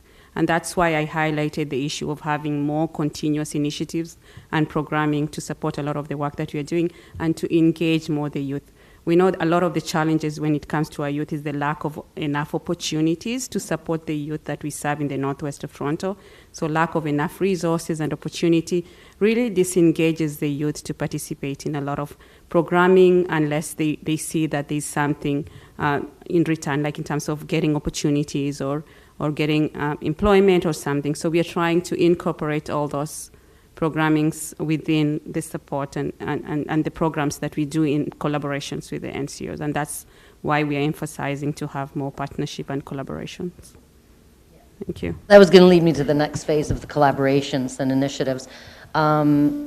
Because of the funding piece, so there's funding and fundraising, and then you talked about giving to the mothers, but also the youth, and then honorariums are a lot more popular when you're writing a grant and submitting, because we do that. So do you believe that there's still room to grow with partnerships? I know I saw you that you're connected to a lot of the hubs and whatnot, but there's also other grassroots organizations that have the same difficulty that you can leverage with the funding pieces to grow your funding and attach it to the actual individuals that are out there with the voices, especially our youth, for opportunities is the biggest word there. And I know there's other initiatives, and maybe we'll talk offline, that are happening up north in Jane and Finch area as well with trades, but also with the police. And I'm glad to hear that people are experiencing that. They don't have to be just police officers, they're civilians with police and other opportunities that are out there too. So I'm hoping everyone that you're open to that part where you can leverage then the funding pieces to build that capacity, but also those opportunities that you talk about. So thank you. So we can talk offline. Yes, definitely. We do that, and we do leverage a lot of opportunities in terms of accessing fundings through other programmings. We have a lot of youth initiative in Mid-Enter, as you can see, that the mothers work hand in hand with a lot of our caseworkers with those programs to support a lot of youth. Thank you. Councilor Nunziata. Thank you, and thank you for your presentation. I know that when we approved the initial MOU in 2019, and then there were a number of meetings that were held at the Jane Street Hub in my ward, and thank you to all the mothers that are here, participated. So just as far as the more community initiatives in partnership, will you be working so individually with the divisions, right? The divisions that are within the Northwest Quadrant, right? Correct. Right. As you mentioned, you're correct. I mean, a lot of the young youth now want to be a police officer, actually. I had a job fair at Falstaff a couple of years ago, and I had a lot of youth that wanted to apply, which was really amazing. So in your presentation, you talked about the neighborhood community officers. So there's a lot of positive in the engagement that they are having with the community. I know they attend all the events and your meetings, and they participate. How do you feel like we want to expand that program throughout the city? Because not all the whole city has that program, and adding more officers into these communities, in our community in the Northwest. So what are your feelings about that? Like, do you think that's very positive for our community? I think it's a start, for sure, because a lot of these mothers, like I said earlier, you know, when they used to see police, they used to shake and were afraid and they were trembling, and today they could proudly walk up to them and say, "Good morning, Derek." You know, like, I think that in itself speaks volumes, right? And like I mentioned earlier, some of these moms, because of that trauma that they've experienced, they said, "I don't want another mother to experience a similar trauma. How can I dismantle that? How could I change that? How can I shift that perception?" So I think having these relationships with the NCOs is integral to building that trust and to fostering that transparency piece, because the moms can now become an advocate to say, "Look, if I can do it, you can do it as well." And I think a lot of these mothers have shared those sentiments with their children when they go home and say, "Son, child, you know, this relationship building has become transformative. You know, maybe you should be more insightful and also building those relationships with the NCOs as well." So as you know, last year, there was a motion that was passed by myself and the mayor on creating a cultural hub in York Southwestern, right? Which was adopted by council, and we did have a meeting on that with our local MP, the minister, and the mayor, and myself. So do you think that if we're able to proceed with that, because I think that's very positive for our community, I think it's very well received.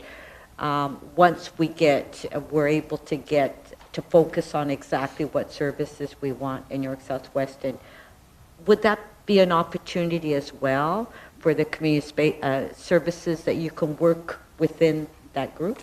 Absolutely. And, Yeah. and I think the fact that, we even have that as a Somali community in itself is also another precedent. When you look at other communities, they have a lot of those things already embedded within those fabric. But Somali people, unfortunately, they don't have anything that's exclusive to them, that's distinct. And I do think the Somali community has a very unique cultural. So, because of that cultural competency and those cultural sensitivities, I think it's important that we do have a physical space where mothers can congregate with NCOs, and also ensuring that there's other youth programming embedded within that faculty or facility. And I think this is amazing because a lot of our youth usually wants to go somewhere where they feel safe, in a space where they can participate freely, which is also inclusive in terms of their cultural competence. And I think the Somali community was missing that in the GTA, although they've been participating in other community organizations or community centers. But this is really amazing that this motion was passed, because this gives them an opportunity to have a safe space where they can go and interact with others and also participate in a lot of recreation programs. And just to add to that, Toronto is quite vibrant. We have Little Italy, Little China. We want to have a little Somalia one day. That's something that we're looking towards. Yeah, thank you. And as you know, I'm working with the Falstaff community to get that new community center up in that area as well. There's been challenges there, as you know. So I think that's very positive, and we can, moving forward, we can work with our MP, the minister, and as well as the mayor and our school board, because I think the school board trustee is very interested as well to be part of that and to create that and to work together in partnership. So thank you very much for what you do, and all the mothers. Yes, thank you.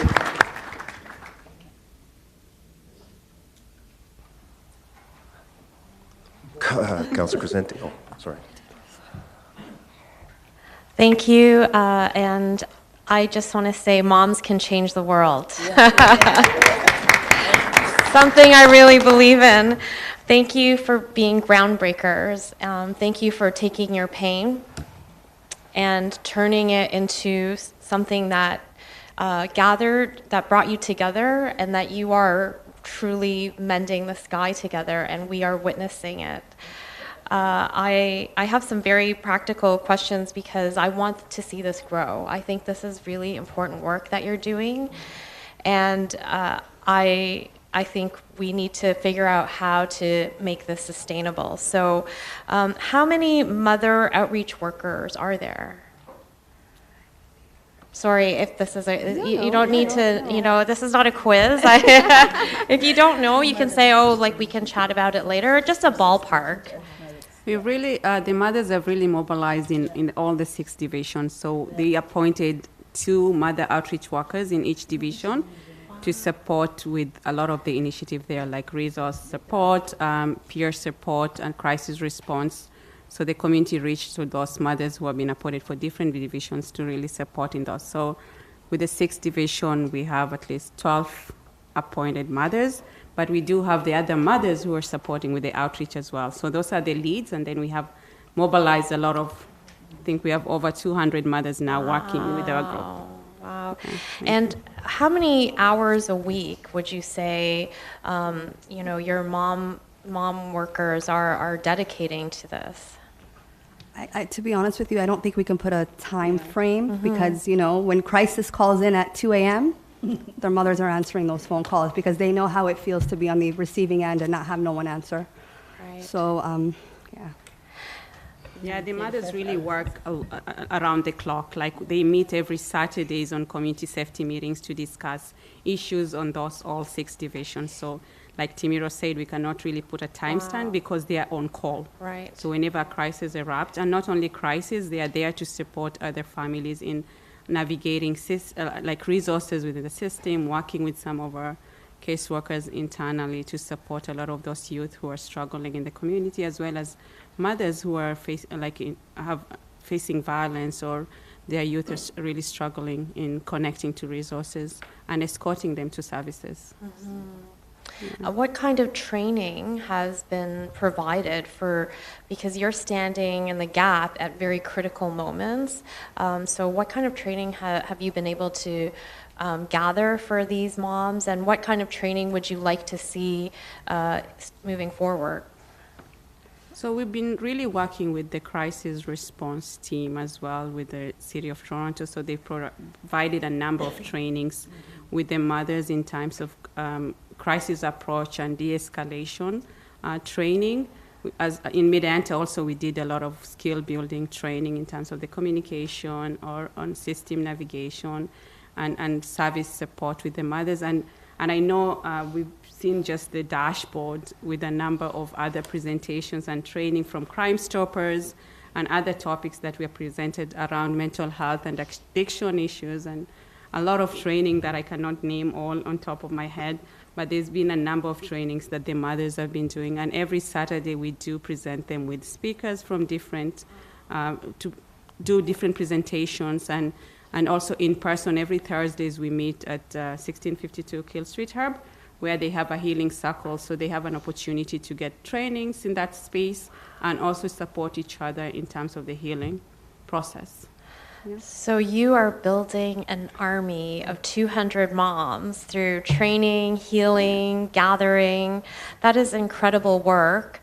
Thank you. What, I guess, have you ever put together a dream budget of what is a funding model that would allow this to be recognized and paid work for the people who are showing up at 2 a.m. Because too often it is the equity-seeking groups that are doing some critical heavy lifting, and they are not compensated fairly or regularly for their time.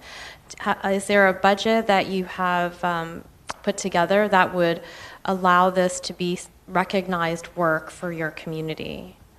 Yes, we did put a lot of number of budgets through the city and others, and I know that we have been working on in the past with a lot of the work that the mothers have been doing. But you say that a lot of the equity serving groups is very challenging to get those resources to them, even though they are doing the work on the ground, and that's something that we are really advocating for, to ensure that this program is sustainable and to ensure that these mothers are really compensated for their time that they're putting out in the community. So do you have a ballpark of like what an annual operating budget would be for the scale of organization that you feel would make this not just, I think, sustainable, but scalable, right? Because you have created a prototype, and I know there's many groups of moms in Toronto that need this similar platform, need this similar investment in their children, who are falling through the cracks every day, right? We are seeing tremendous cracks in our system. We see the rise of mental health and addiction, drug use, drug trafficking in our vulnerable communities. So, we want to go upstream, and we want to make sure that especially children and youth are not falling into these, and they are, unfortunately, every day. Even kids in my community where I serve, and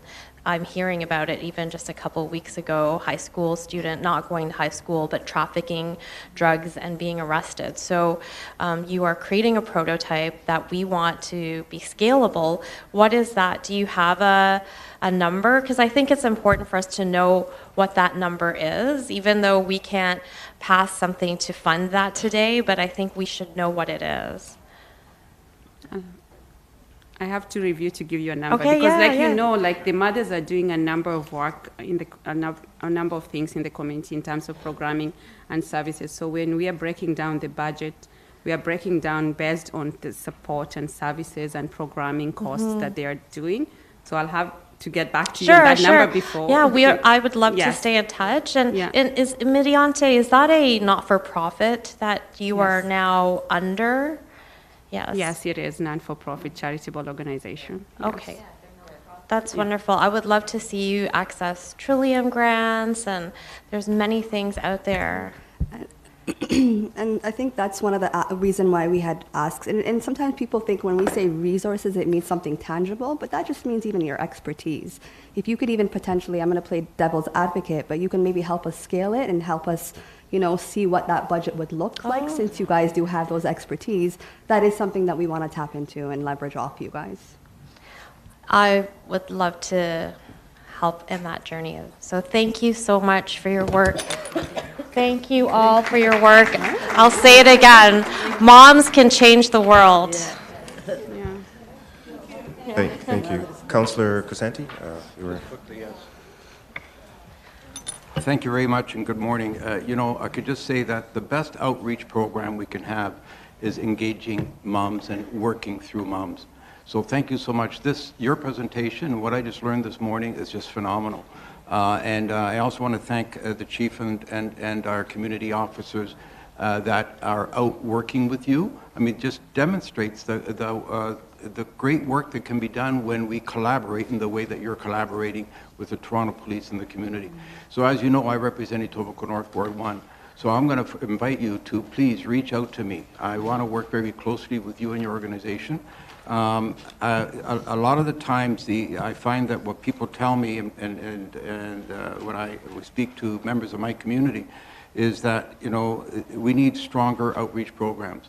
And I agree with you, as this gentleman said, when we have a problem, you ask moms. Moms always knew, and they know the answer.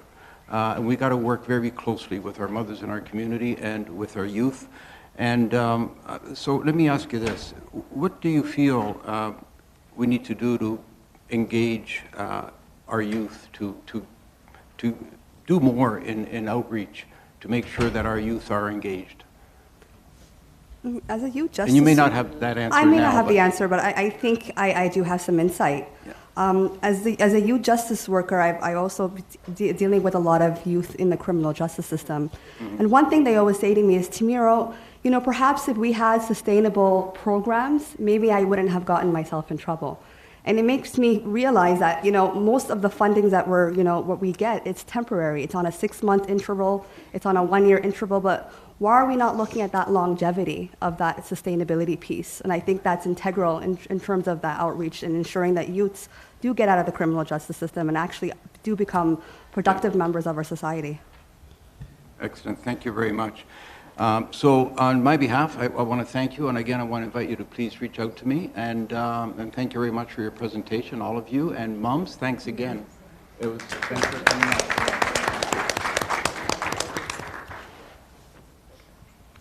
Thank you, Councillor. I have any other questions?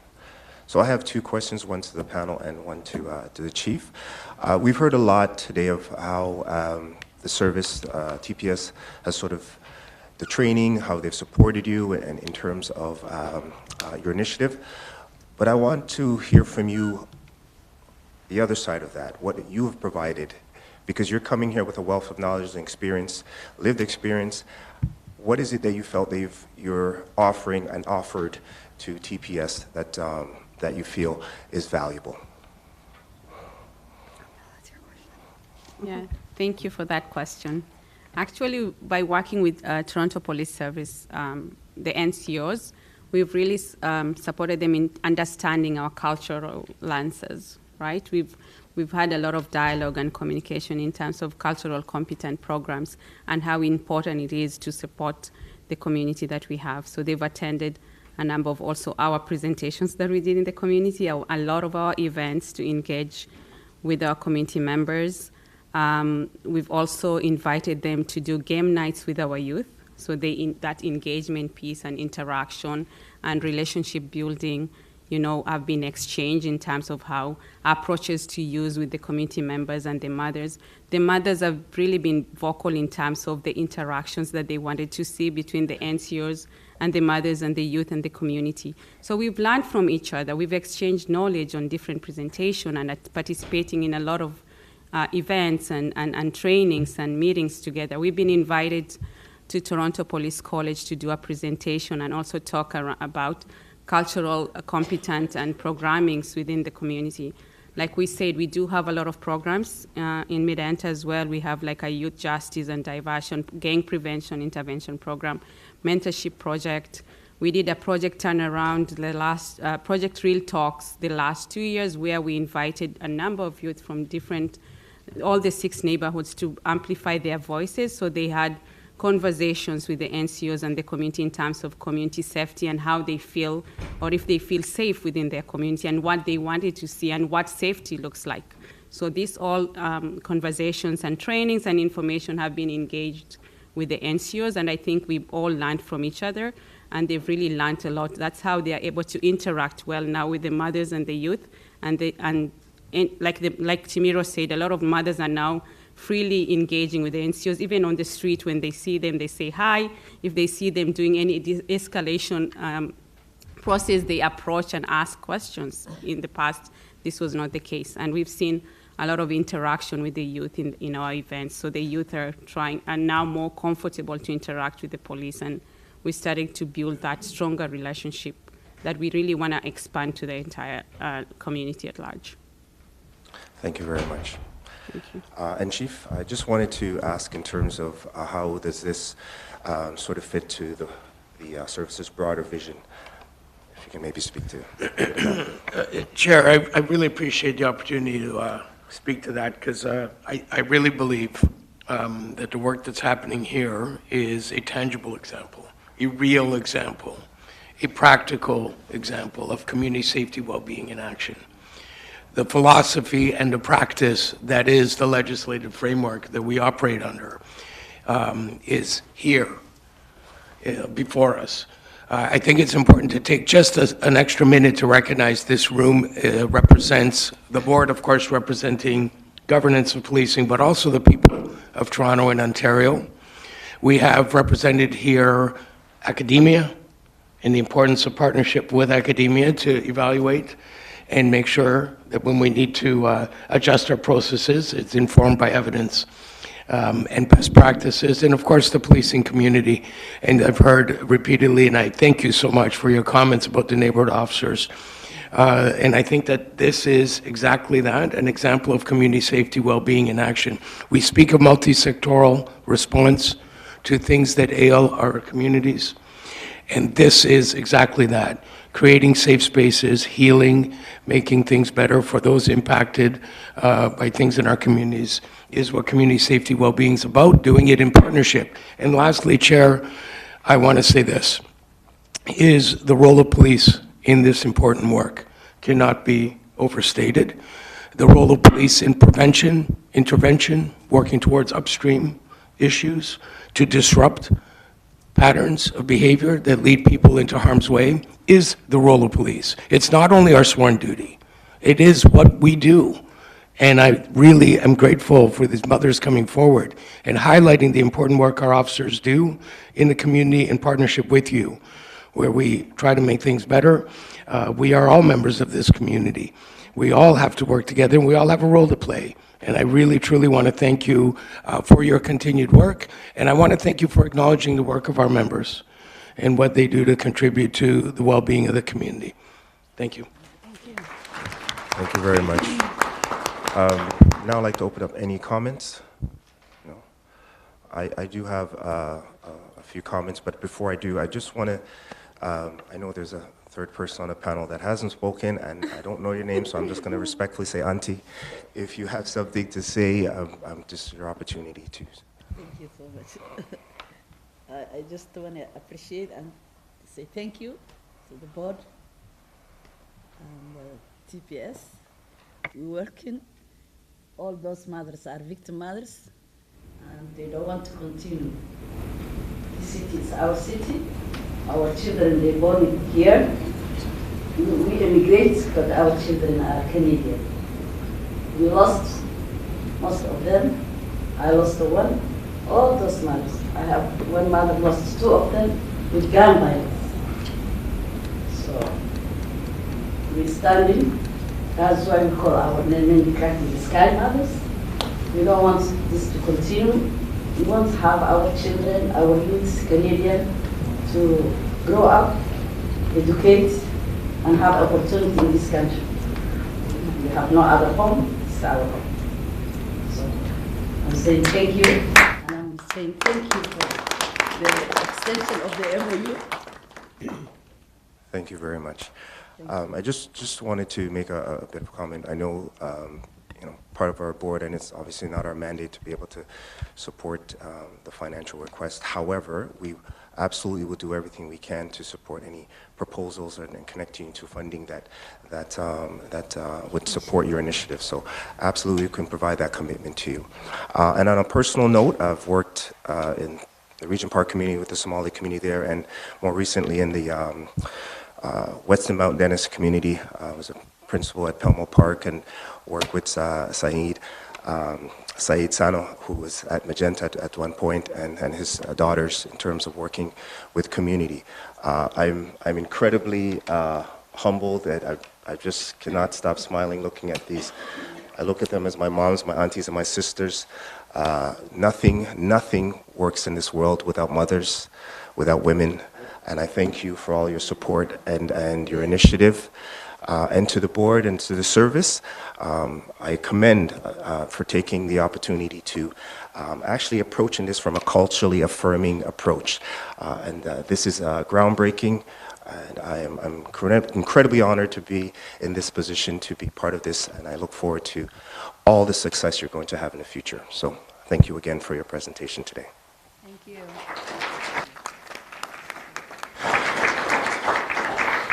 Okay. Oh, sorry. Cool.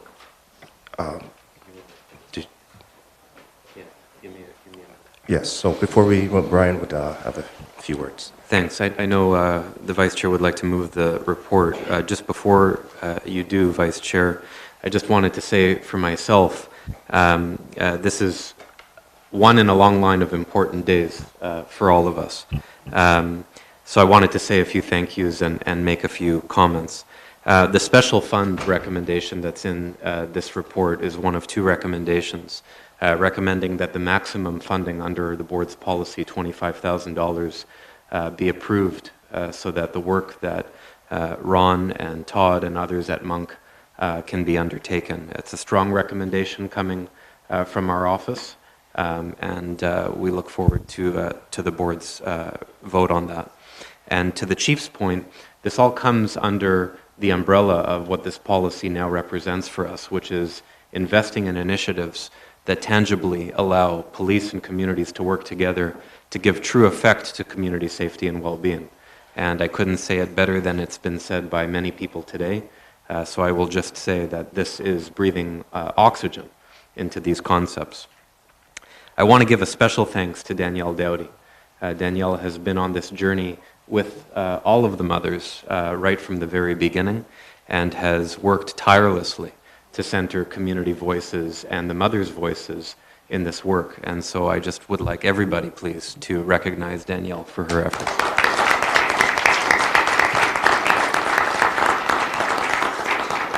And of course, we've talked a lot about mothers, but there is somebody in the room that is not a mother, Mahad, who through his work leading Medenta has made it possible, I think, for the mothers to have the infrastructure of support behind them. Mahad, you've been a great partner to us, and we thank you for your contributions as well. And I know this is sounding a little bit like an Academy Award presentation, but, you know, we take some liberties. I'll just speak personally for myself. I have been deeply honored to be associated with all of you in your work. I was terribly honored when you welcomed me to that very first Saturday meeting that I went to with Danielle. I remember the food, I remember the laughter, I also remember the tears that we shed for the lives that you have lost. And we've talked a lot about mothers today. I've heard a lot of people say in different words the incredible and unique contribution that mothers make to our society.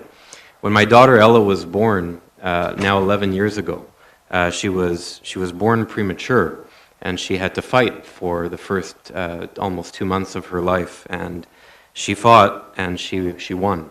And for the very first Mother's Day that my wife Monica, Ella's mom, celebrated, I found a poem, and I think it sums up perfectly what I'd like to say to all of you. The poem's called "If I Should Have a Daughter," but it's just the very end that I want to read. Your voice is small, but don't ever stop singing. And when they finally hand you heartache, when they slip war and hatred under your door, and offer you handouts on street corners of cynicism and defeat, you tell them that they really ought to meet your mother. Thank you all very much. Thank you. So, Councilor Nuzia, you're moving the Yes, motion? thank you. So I'm very honored to move the recommendation that we have before us to approve the expenditure and as well to the extension of the MOU. Okay, and so I want to thank you very much for all the work you do, and I know that we work together in York Southwest and most of the mothers, and you know, and I'm looking forward to when we can move forward on that cultural hub so we can get, maybe we can get some of the fathers involved too, eh? I mean, I think they have to step up as well, right? Yes. Yeah. Shouldn't always just be mothers, right? Our response. But I'm looking forward to that. So I want to thank you very much. And I think it's very important that we do have this partnership. And I hope that we can continue that partnership. Thank you. Seconder Lisa Skasakis, all in favor? Thank you. All right, thank you. Passed. We would like to take a picture with all the mums. So if you... First of all, congratulations. Yeah. It was approved. Yes, sir. So if you were able to just come up to the front, well, I guess back. Quite nice. Yeah.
Thank you, everyone. If we can just please take our seats so we can resume our meeting.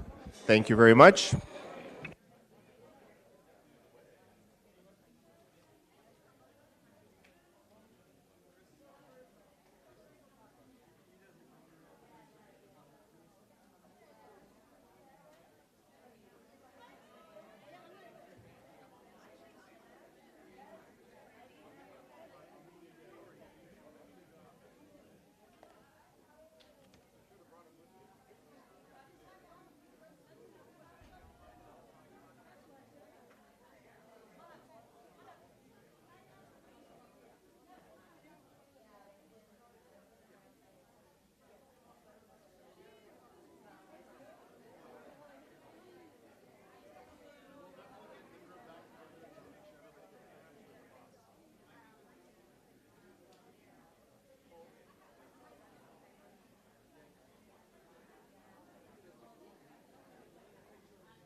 Everyone, if we can please take our seats. We have a number of items still remaining on our agenda, and we'd like to get to them as soon as possible. So if you can please take your seats. Thank you.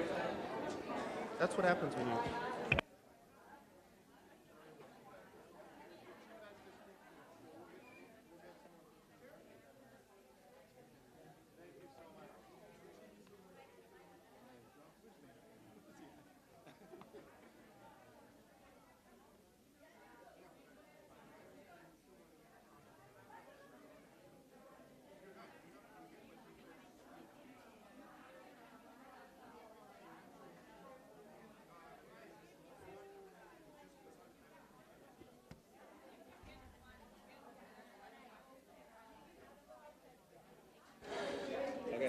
Thank you, everyone. We want to resume, so if you can please take your seats.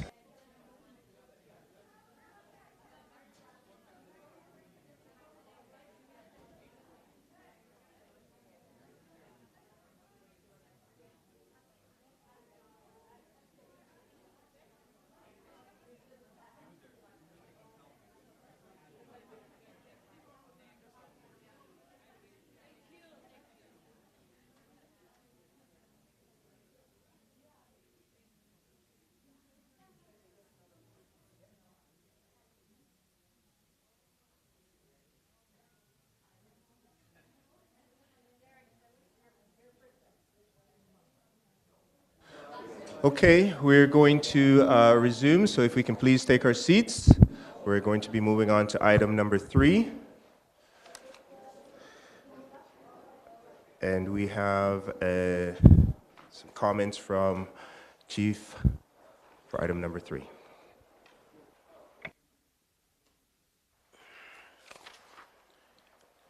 Whenever you're ready, Chief. All right, thank you, Chair. Item number 3, of course, around senior officer uniform promotions. And I just want to say how incredibly proud I am to announce and acknowledge the successful candidates from our most recent promotional process. My pride stems from the quality of experience, the depth and diversity of this incredibly talented group. I, along with the command, are really excited that at some very soon future date, we'll be in a position to bring them before you to acknowledge and celebrate the incredible promotional candidate list that we are subject of in this report. So thank you, Chair, for the opportunity to acknowledge the incredible success of our members in this promotional list. Thank you. Can I have a motion to?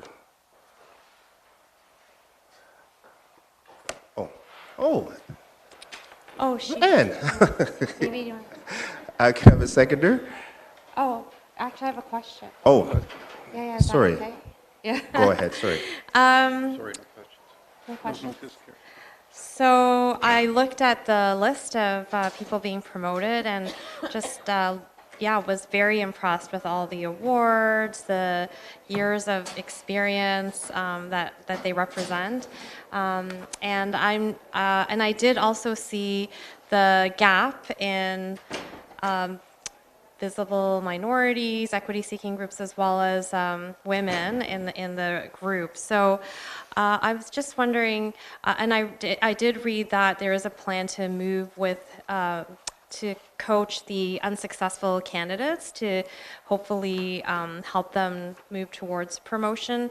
And I'm just wondering, if there are also perhaps some I guess, intentional coaching opportunities, and so that a bigger pool could be considered that better represents the City of Toronto. I'll have our CAO address the specifics. Thanks. Thank you, and through you, Chair. So this promotional process, particularly the command level, was the first one where I also got to interview the candidates. And I just want to highlight that the level of conversation that happened in the room, a discussion around not just tenure, but experience, portability, leadership, how they have demonstrated how they've contributed positively over the years to the workplace, to equity. Those were the types of discussions that we had. There was a recognition that there was a diverse group that was in front of us. What it also highlighted for us is that potentially the development over the years, because many of them have over 2 decades of experience, may not have been the same between those that are truly ready and those that are not. And so with every candidate, there was actually for those in particular that were not successful, a discussion on, okay, what's it going to take to actually drive a stronger candidacy next time? Where do they need to go? Who do we need to pair them up with?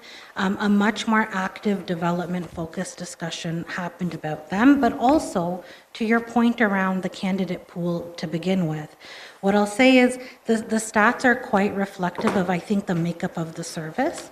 So until you actually build up, whether it's attracting more women to the service or more diversity, the pool is always a little bit lighter in those areas, but it's growing over time.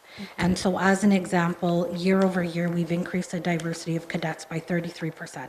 And so we are tracking, much to a huge sort of objective of the board, and so we are able to kind of now pinpoint and be more targeted. And what it did call, over and above those that participated and are not successful, just even the broader pool, how do we attract them, how do we identify them, and how do we build a more dedicated development pipeline so that we can, let's say, catch them up in a way in terms of that leadership capability. This is a very alive discussion that's happening on, not just in the command front, but even with our operational leaders on how do we seek them out and start to create that pipeline. And so I hope year over year we will see this number get better and better and eliminate the disparity is really what we want to get to. Can I just add one more comment to that? And when I announced my goals on December 19th, trust within the service was deliberate. And the comments by our CAO and the deliberate work that's going on in regards to how we develop people is something explicitly in support of building trust and confidence within our service. So I think I just wanted to highlight that this is not only a human resource imperative, it is a service imperative, it's a command imperative, and it's my imperative as Chief of Police. Thank you. And I just wonder, is there an opportunity to interview the diverse candidates that were not promoted and perhaps ask them, what gaps have they experienced along their career where they might have felt like they did not have the same development opportunities? Yes, so there is a debrief process after this. Almost all of the candidates that weren't successful are going through that process now, and part of that, in addition to feedback we might be providing, is also understanding what their journey was and relative to what we're looking for, like where do they think either the gap or interest areas on where they could go. So that it is a two-way conversation, and there is a debrief process that we're currently undertaking now with the candidates. And would it be possible to share some high-level takeaways as those conversations, come to an end? Because I think it'd be really informative for us to know, and therefore be able to intentionally invest or design things in the future towards our chief's goals in the service. Yeah, and so I think at the conclusion of our debriefs, because we're kind of still in the middle of them, I'm happy to provide a summary of what those conversations, we each are kind of undertaking different ones, and so I'm happy to kind of put it together to summarize. There was, over and above, there was a huge emphasis on experience and leadership and how much supervisory time there is. We do have in particular, a cadet and kind of frontline staffing model where 40-50% of them have less than 5 years of experience. So there was a big emphasis on how long have you been a supervisor and what kind of difficult conversations have been had. What's the complexity of your kind of supervisory experience? How do you drive accountability? Because that as a service is obviously a key priority area. But certainly after the debrief, I can summarize, at least even from the candidates' experience, what were some of the things we heard. That would be so wonderful. Thank you very much. Thank you. Any other questions? I'll move the recommendations. Okay. Seconder? Mr. Skakis, all in favor? Okay, moved. We move on to item number 6. We have a deputation. Derek? Yep.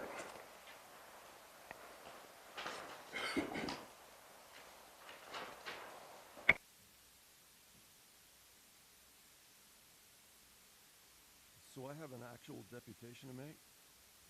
As this item in particular always seems to deal with respiratory protection masks, I appoint Chief, you want to start my clock there? I know it's your last meeting, but just to be fair. Just giving you a little extra time today, Derek. Go ahead, Duke. Thank you. I appoint Chief Meyer and Demke to act as the trustee for me in this matter and respectfully direct him to get Dr. Eileen Davila to show him what exactly was the evidence based on science that she used to suddenly recommend Toronto City Council pass a corporate bylaw to make mask wearing mandatory for persons, considering for the first 5 months of COVID, we were all free not to wear a mask without worry of being killed by hospital security guards like Stephanie Warner or shot to death by the OPP up near Halliburton. So this was a pretty dry agenda this month, and there weren't many items for the public to speak on. But this is health related, and because you guys focus a lot on masks regarding this item, one thing I want to recommend that you guys take a look at is the effect of isolation on people.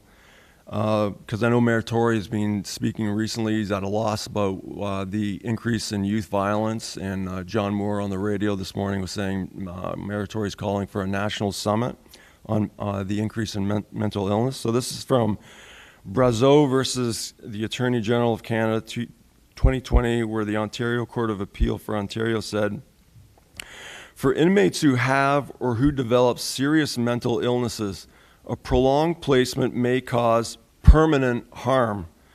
Negative health effects from administrative segregation can occur within a few days in segregation, and those harms increase as the duration of the time in administrative segregation increases.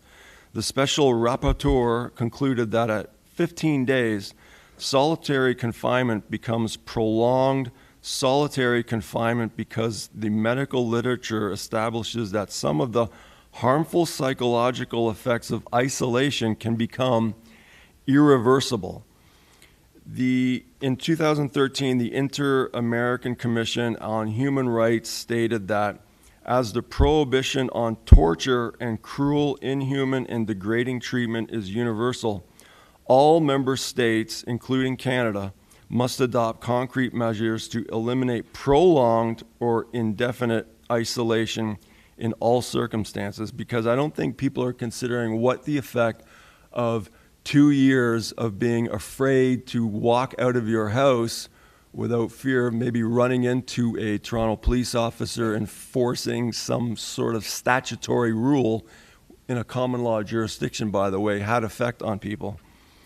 So this is from R versus KTS 2020, where the Superior Court of Justice said, Crown Counsel argued similarity between the annual flu and COVID-19, suggesting, I presume, that there is little or no heightened risk to pretrial detainees. I note, without any intention of minimizing the potential serious impact of lockdown on inmates, that lockdowns have been a procedure in detention facilities well before COVID-19.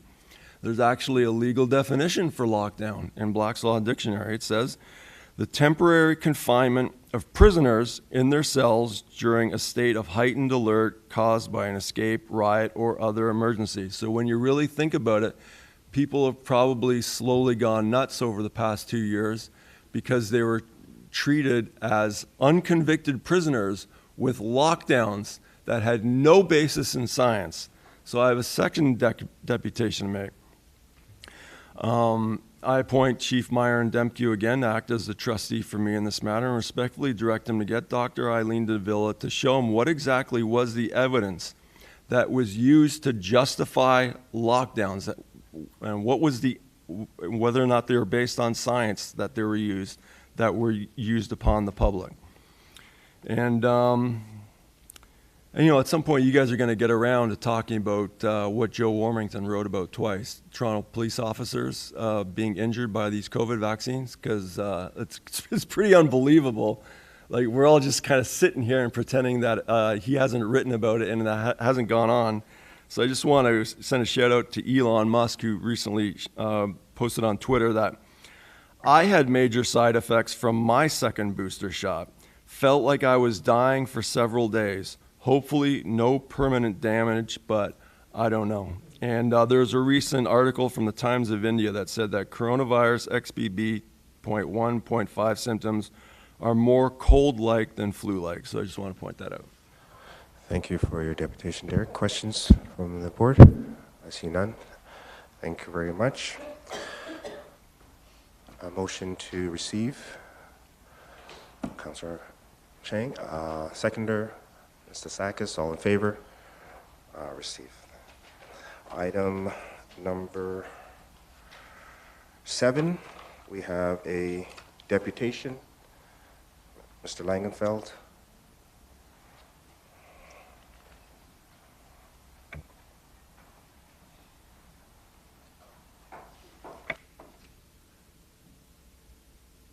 Yes, on item 7.4, the in-custody death of 2022, number 30, the 911 call came in at 10:30 p.m. Officers dispatched at 10:48 p.m. 18 minutes later. The first 2 officers arrived 5 minutes after that.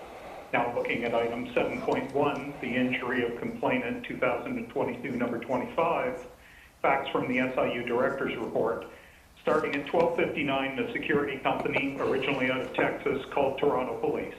At 1:02 p.m., police were dispatched, and in the same minute, still at 1:02 p.m., the 2 subject officers, quote, responded. At 1:06 a.m., 4 minutes later, 2 additional officers arrived for a total of 4 officers on scene.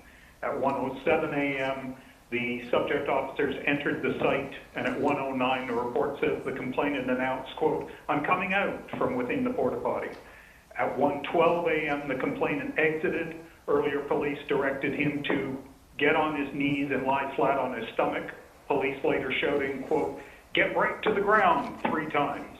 Weather history reports cool to cold with light rain and rain reported around Pearson in the early hours of June 8th last year.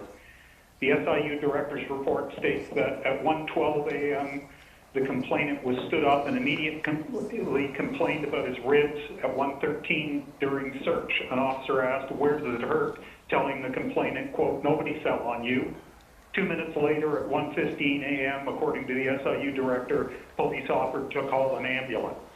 The SIU Director's Report confirms that body-worn camera and construction site video recorded the incident, but he failed to release that video as required by Section 34, Sub 1, paragraph 5 of the Special Investigations Act 2019. So, when a for-profit private security company headquartered in the United States calls for trespassing, then Toronto police are dispatched within 3 minutes, and 4 officers are on scene within 8 minutes of the Texas-based company picking up the phone. But when we have people actively being threatened with a knife, a situation where somebody actually did die, perhaps in whole or in part because of the slow Toronto police response, it takes 18 minutes for officers to be dispatched and an additional 5 minutes, for a total of 23 minutes, for the first 2 officers to arrive at the actual life and death situation. Indeed, police aren't even dispatched to the knife call until after the victims call back and report that civilians have already disarmed the individual who eventually died. Then the big question, who else besides certain people carrying guns and wearing body armor, and apparently the SIU director, thinks it's reasonable to demand that people lie face down on the ground out front of a construction site porta potty in the dark, in the middle of the night, possibly after it's rained? You can be certain no rational member of the public thinks that's reasonable. These are your employees. You, the board, are responsible for their training. So why are you training them to be violent thugs instead of competent law enforcement? Why are you training your officers to throw to the ground any frail little old man who, in the same minute, appeared to police in compliance with their commands? Nowhere is it claimed that he was any real threat. He's thrown to the ground, jumped on, falled on, subdued, whatever term you want to use to make it sound less deranged, with such force that his rib is broken. He's handcuffed and stood up again, all within the same minute, according to the SIU director.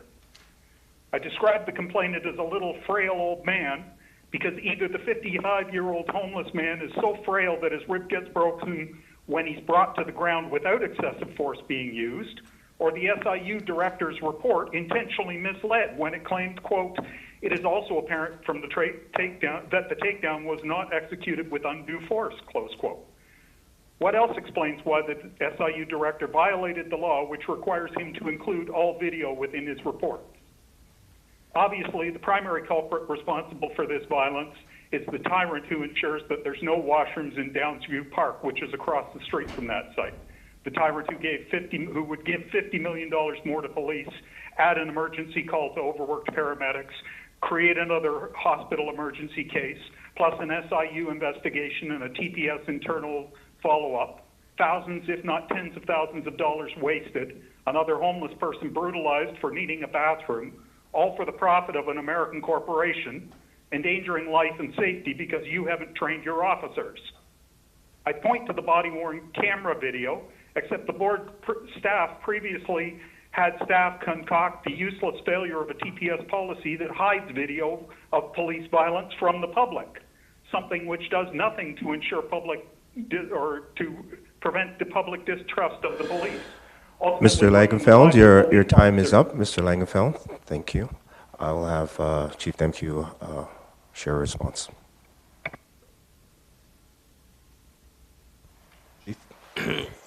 Thank you, Chair.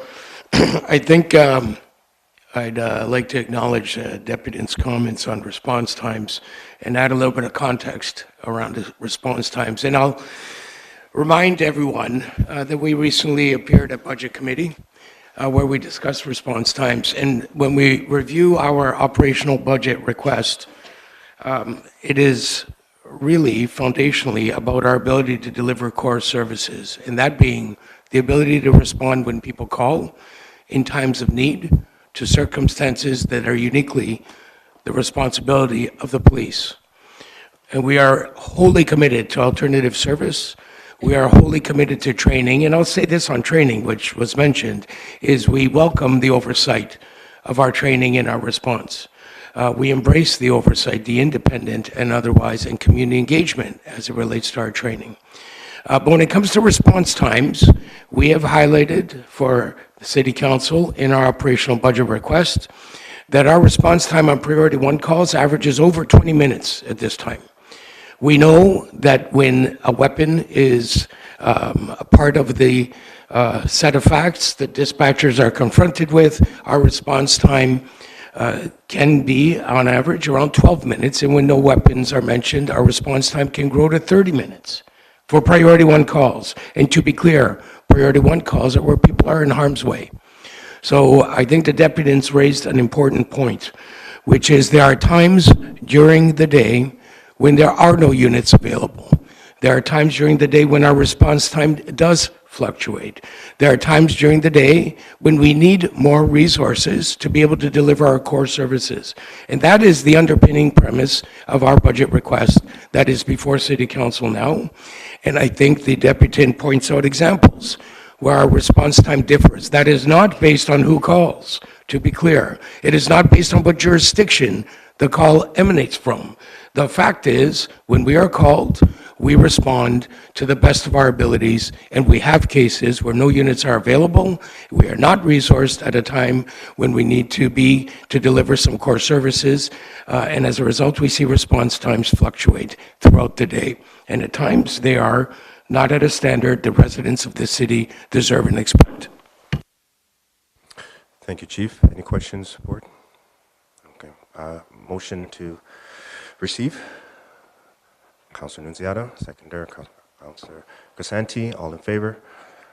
Motion is received. We move on to item number 8. This is held. We have a few deputants. We'll start with Miguel.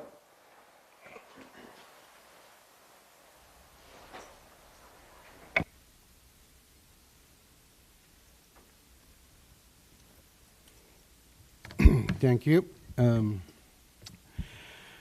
First of all, I want to add my voice of disappointment. Members of the public are with the process of finding a replacement for Jim Hart.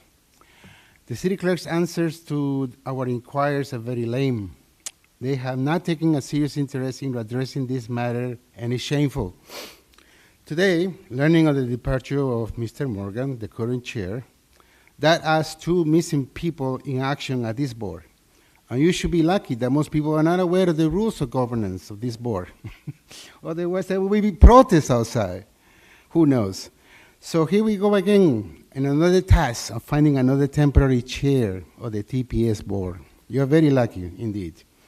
Mr. Morgan, I wish you the best as you retire, and that's what I understand the reason you are leaving.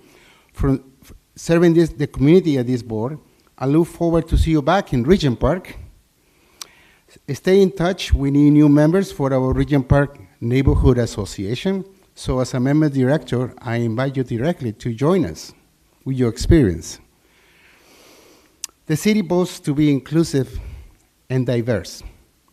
Diversity is our strength. Well, that falls short when indigenous people apply for a seat at this board. I am faced with rejection by the City Appointments Committee for the last 12 years.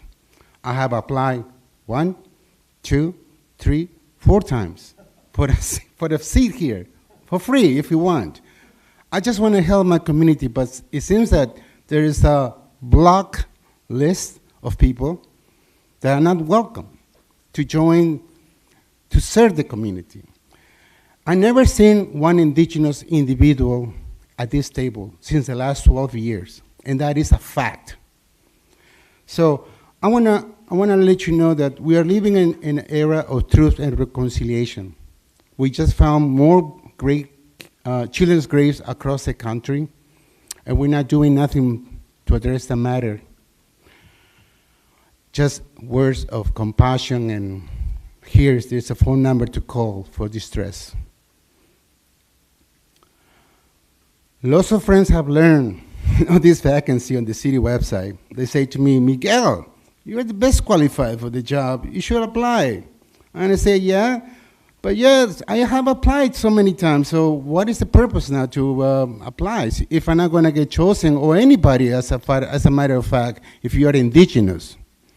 Because many of the decisions are made in this board has a direct effect on indigenous peoples.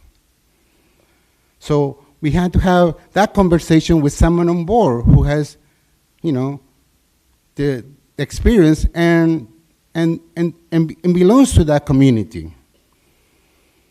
So I'm directing my comments to Mr. Mayor John Tory. I know you're watching this video with mayor attention.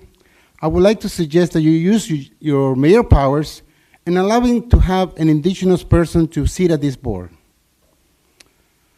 I have submitted my written deputation. If I miss another point, I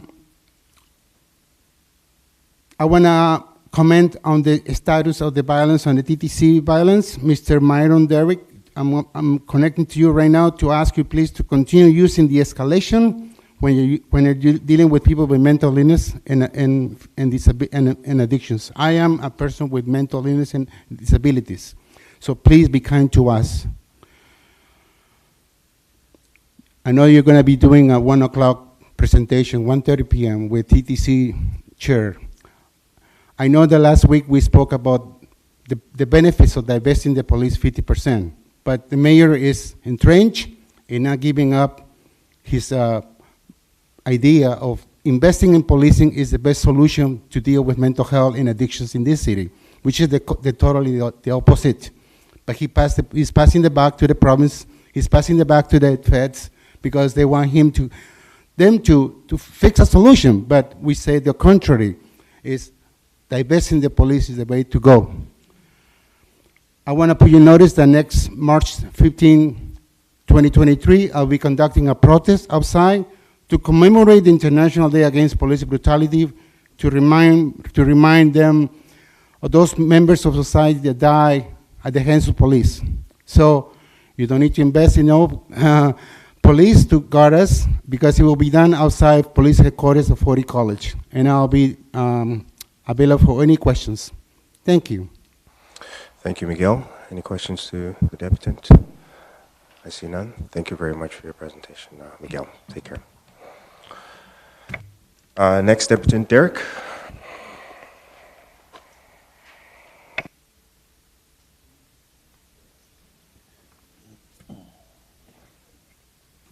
I just want to say, by me speaking at this meeting, this shall not be deemed to be in any way my consent expressed or implied. In doing so is fraud. God bless His Majesty the King, and long live His Majesty the King. And if I've ever led this board to believe that I am a person, as mentioned in the definition for deputation in this board's bylaw definition section, then that would be a mistake, and that I ask this board to please forgive me. So I'd rather you stay, Chair Morgan, especially after the stories that you told back in June, where you experienced being roasted by a couple Toronto police officers on your way to school when you were 10 years old, by the way. Well, I've never had to experience that. I can't imagine what that must have felt like. And the experiences you had not once, but twice, trying to do a background check to become a board member. Was it in the end as a result of the color of your skin? I don't know, but from the story that you're telling, it sure sounded a lot like it could have been. But let's be blunt, you're not really leaving this board on a high note, though, because this is the fourth meeting in a row in which this board is violating the Police Services Act and holding an illegal meeting. So at this point, I have to question, whoever is about to become the new chair, whether you board members actually take this job seriously enough. And because you did take an oath of office, it's I hate to think some of you think, oh, well, it's just something I had to do to get the position to show up here, put it on my resume once a month.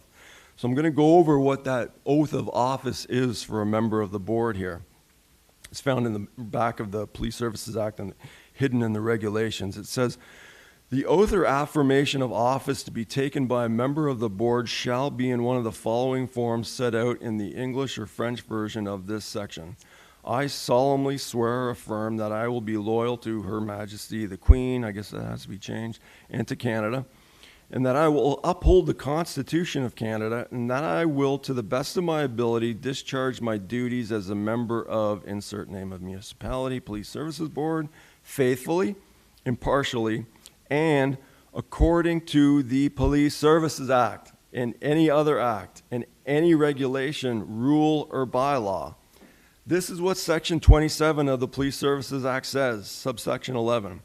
If the position of a member who is appointed by a municipal council or holds office by virtue of being the head of a municipal council becomes vacant, the board shall notify the council, which shall forthwith appoint a replacement. Jim Hart left in November. It is now January something, 20 something. I can't even think of the date. Like, that is unbelievable. Like, at some point, I know, like, oh, the composition of our board, we're dependent on public appointments at the City of Toronto. Well, if someone actually called up the Solicitor General and said, you know, we don't want to break the law here at the Toronto Police Services Board, because, right, we expect everyone else to follow the rules. We can't hold a meeting until these lazy deadbeats at public appointments at the City of Toronto do their job. They are getting paid a job to do. They are committing fraud by cashing their paychecks, by Derek, not appointing Jim Hart's replacement. I ask that you lower your tone in this space. Point of order, you have your time. This has to end. Okay, this is the fourth. So no. you're getting told a me warning. last month that you had the floor. I am not finished. I've got 1 minute and 8 seconds left. If she wants to interrupt me again, fine. But this is the 4th illegal meeting in a row. Point of order. Oh, okay, point of order. Hold my time. I want to listen to this. Derek, you have 55 seconds remaining. Point of order. You have to rule on it, man. I want to make sure that you have your opportunity to use your full time. But she said point of order. You have to rule on it. Oh, he doesn't have to rule on what. My point of order is, but when you come in here and call all city staff and all the staff and councilors deadbeats, I object to that. I did not call. No, I said you said people at public appointments are okay. deadbeats. Thank Derek, you. I asked, we have 55 seconds remaining in your deputation. I would like for you to have the opportunity to conclude, so I'm giving you that opportunity now. Thank you. Thank you. Chris, we have come here. We have stated, the Supreme Court of Canada has even spoken on what exactly the word forthwith means. It's basically immediately, okay? Jim Hart left in mid-November. We're talking 3rd week of January. Maybe it's the 4th week, I forget. Okay? Like, what's going on here? Like, this is unbelievable. You know, we've come here, and I remember Andy Pringle used to start off every meeting saying, now, Derek, Miguel, Chris, you know the rules. You know the rules only counts when the trustees saying it are actually following the rules themselves. So I want to make it clear before my time's up, I wasn't bad-mouthing everybody at the City of Toronto. Public appointments is a disgrace. They need to do their job and replace Jim Hart. Thank you very much, That's not Derek. too much to expect, is Thank it? you very much. Your time is up, and I And appreciate. your replacement too, obviously, considering your Thank you, time. and I appreciate the clarification. Thank you. Questions from the board?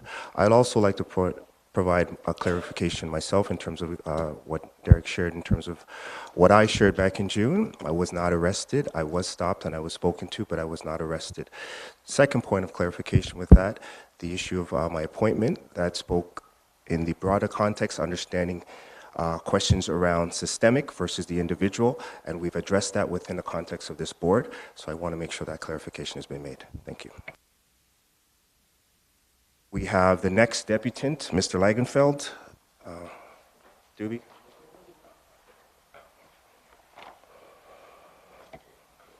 Yes, thank you.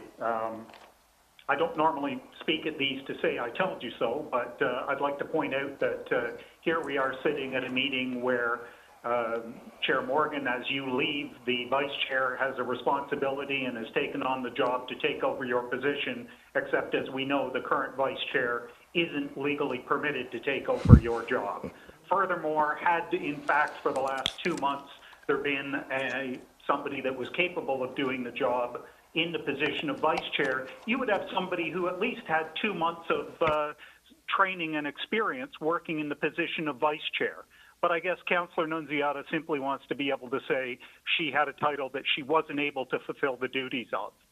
So you got to wonder what you folks are doing. But then I guess that's an issue of the guidance that you get from the guy who's not qualified to practice law, but who seems to give you all your legal advice, the guy you like to chat up with all the time.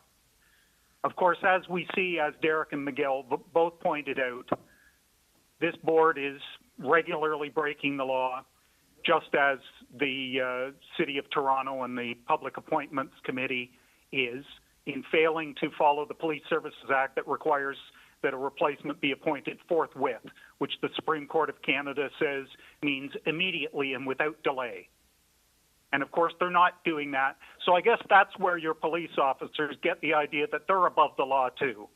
That it doesn't matter what it says. They can go out and beat people up. They can do whatever they want because the law doesn't matter. All you have to do is be in charge. All you got to do is be at the police board, and you can make up your own rules. To hell with what it says in the books. And you don't get to say to people, oh, quiet your voice, you can't yell. That's a right. That's called free speech. We don't exist to obey you, regardless of the fact that you happen to have a part-time job.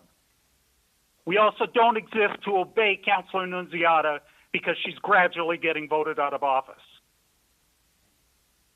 We also don't exist to obey Mayor Tory or the police officers. They're there to enforce the law that's been passed by elected officials. That's what's called a democracy. Those elected officials that passed the law that said this board shall have 7 people. Who's the 7th? Ryan Teschner, the unqualified guy? What is your problem, people? You spend all your Mr. time Lagenfeld? violating people's rights rather than doing your job. You spent 2.5 hours this morning having a get-together and taking photo ops.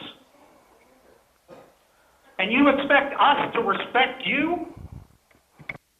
As I said earlier, Councillor Nunziata, you're getting the response you give out. This board is seeing the way it treats the public, and it's getting that back.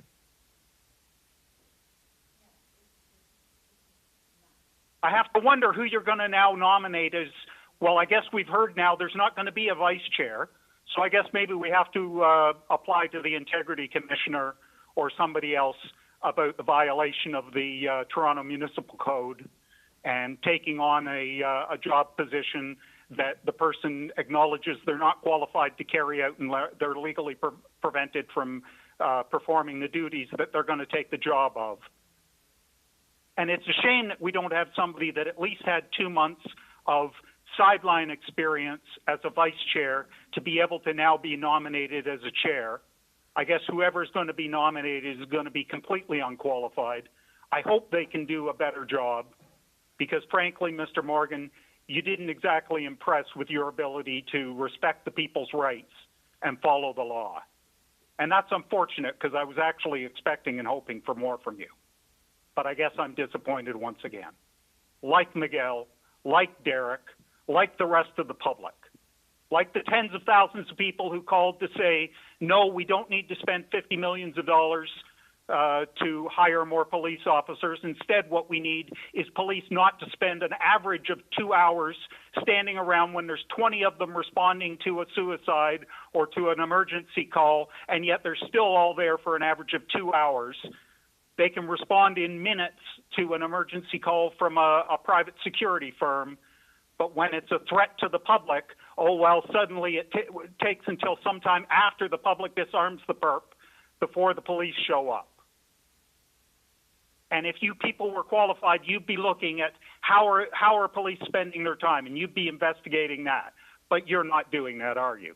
I see my time's up. Thank you for your deputation, Mr. Lagenfeld. Any questions? I see none. Thank you. Motion to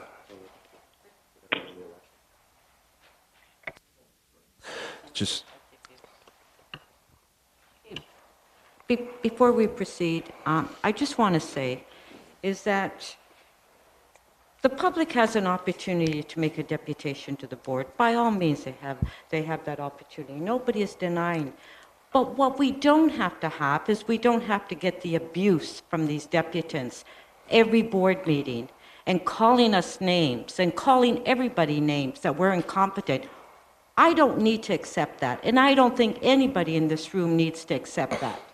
They would never be able to get away with it at City Hall. They would be thrown out. Oh, see, And- this is why and- she doesn't and need so- to be on this board. so- She's advocating that members of the public be assaulted. Derek, need if to you can resign. please... Derek, Fucking crazy. Okay, well, I ask that I you have the continue- floor. You've spoken.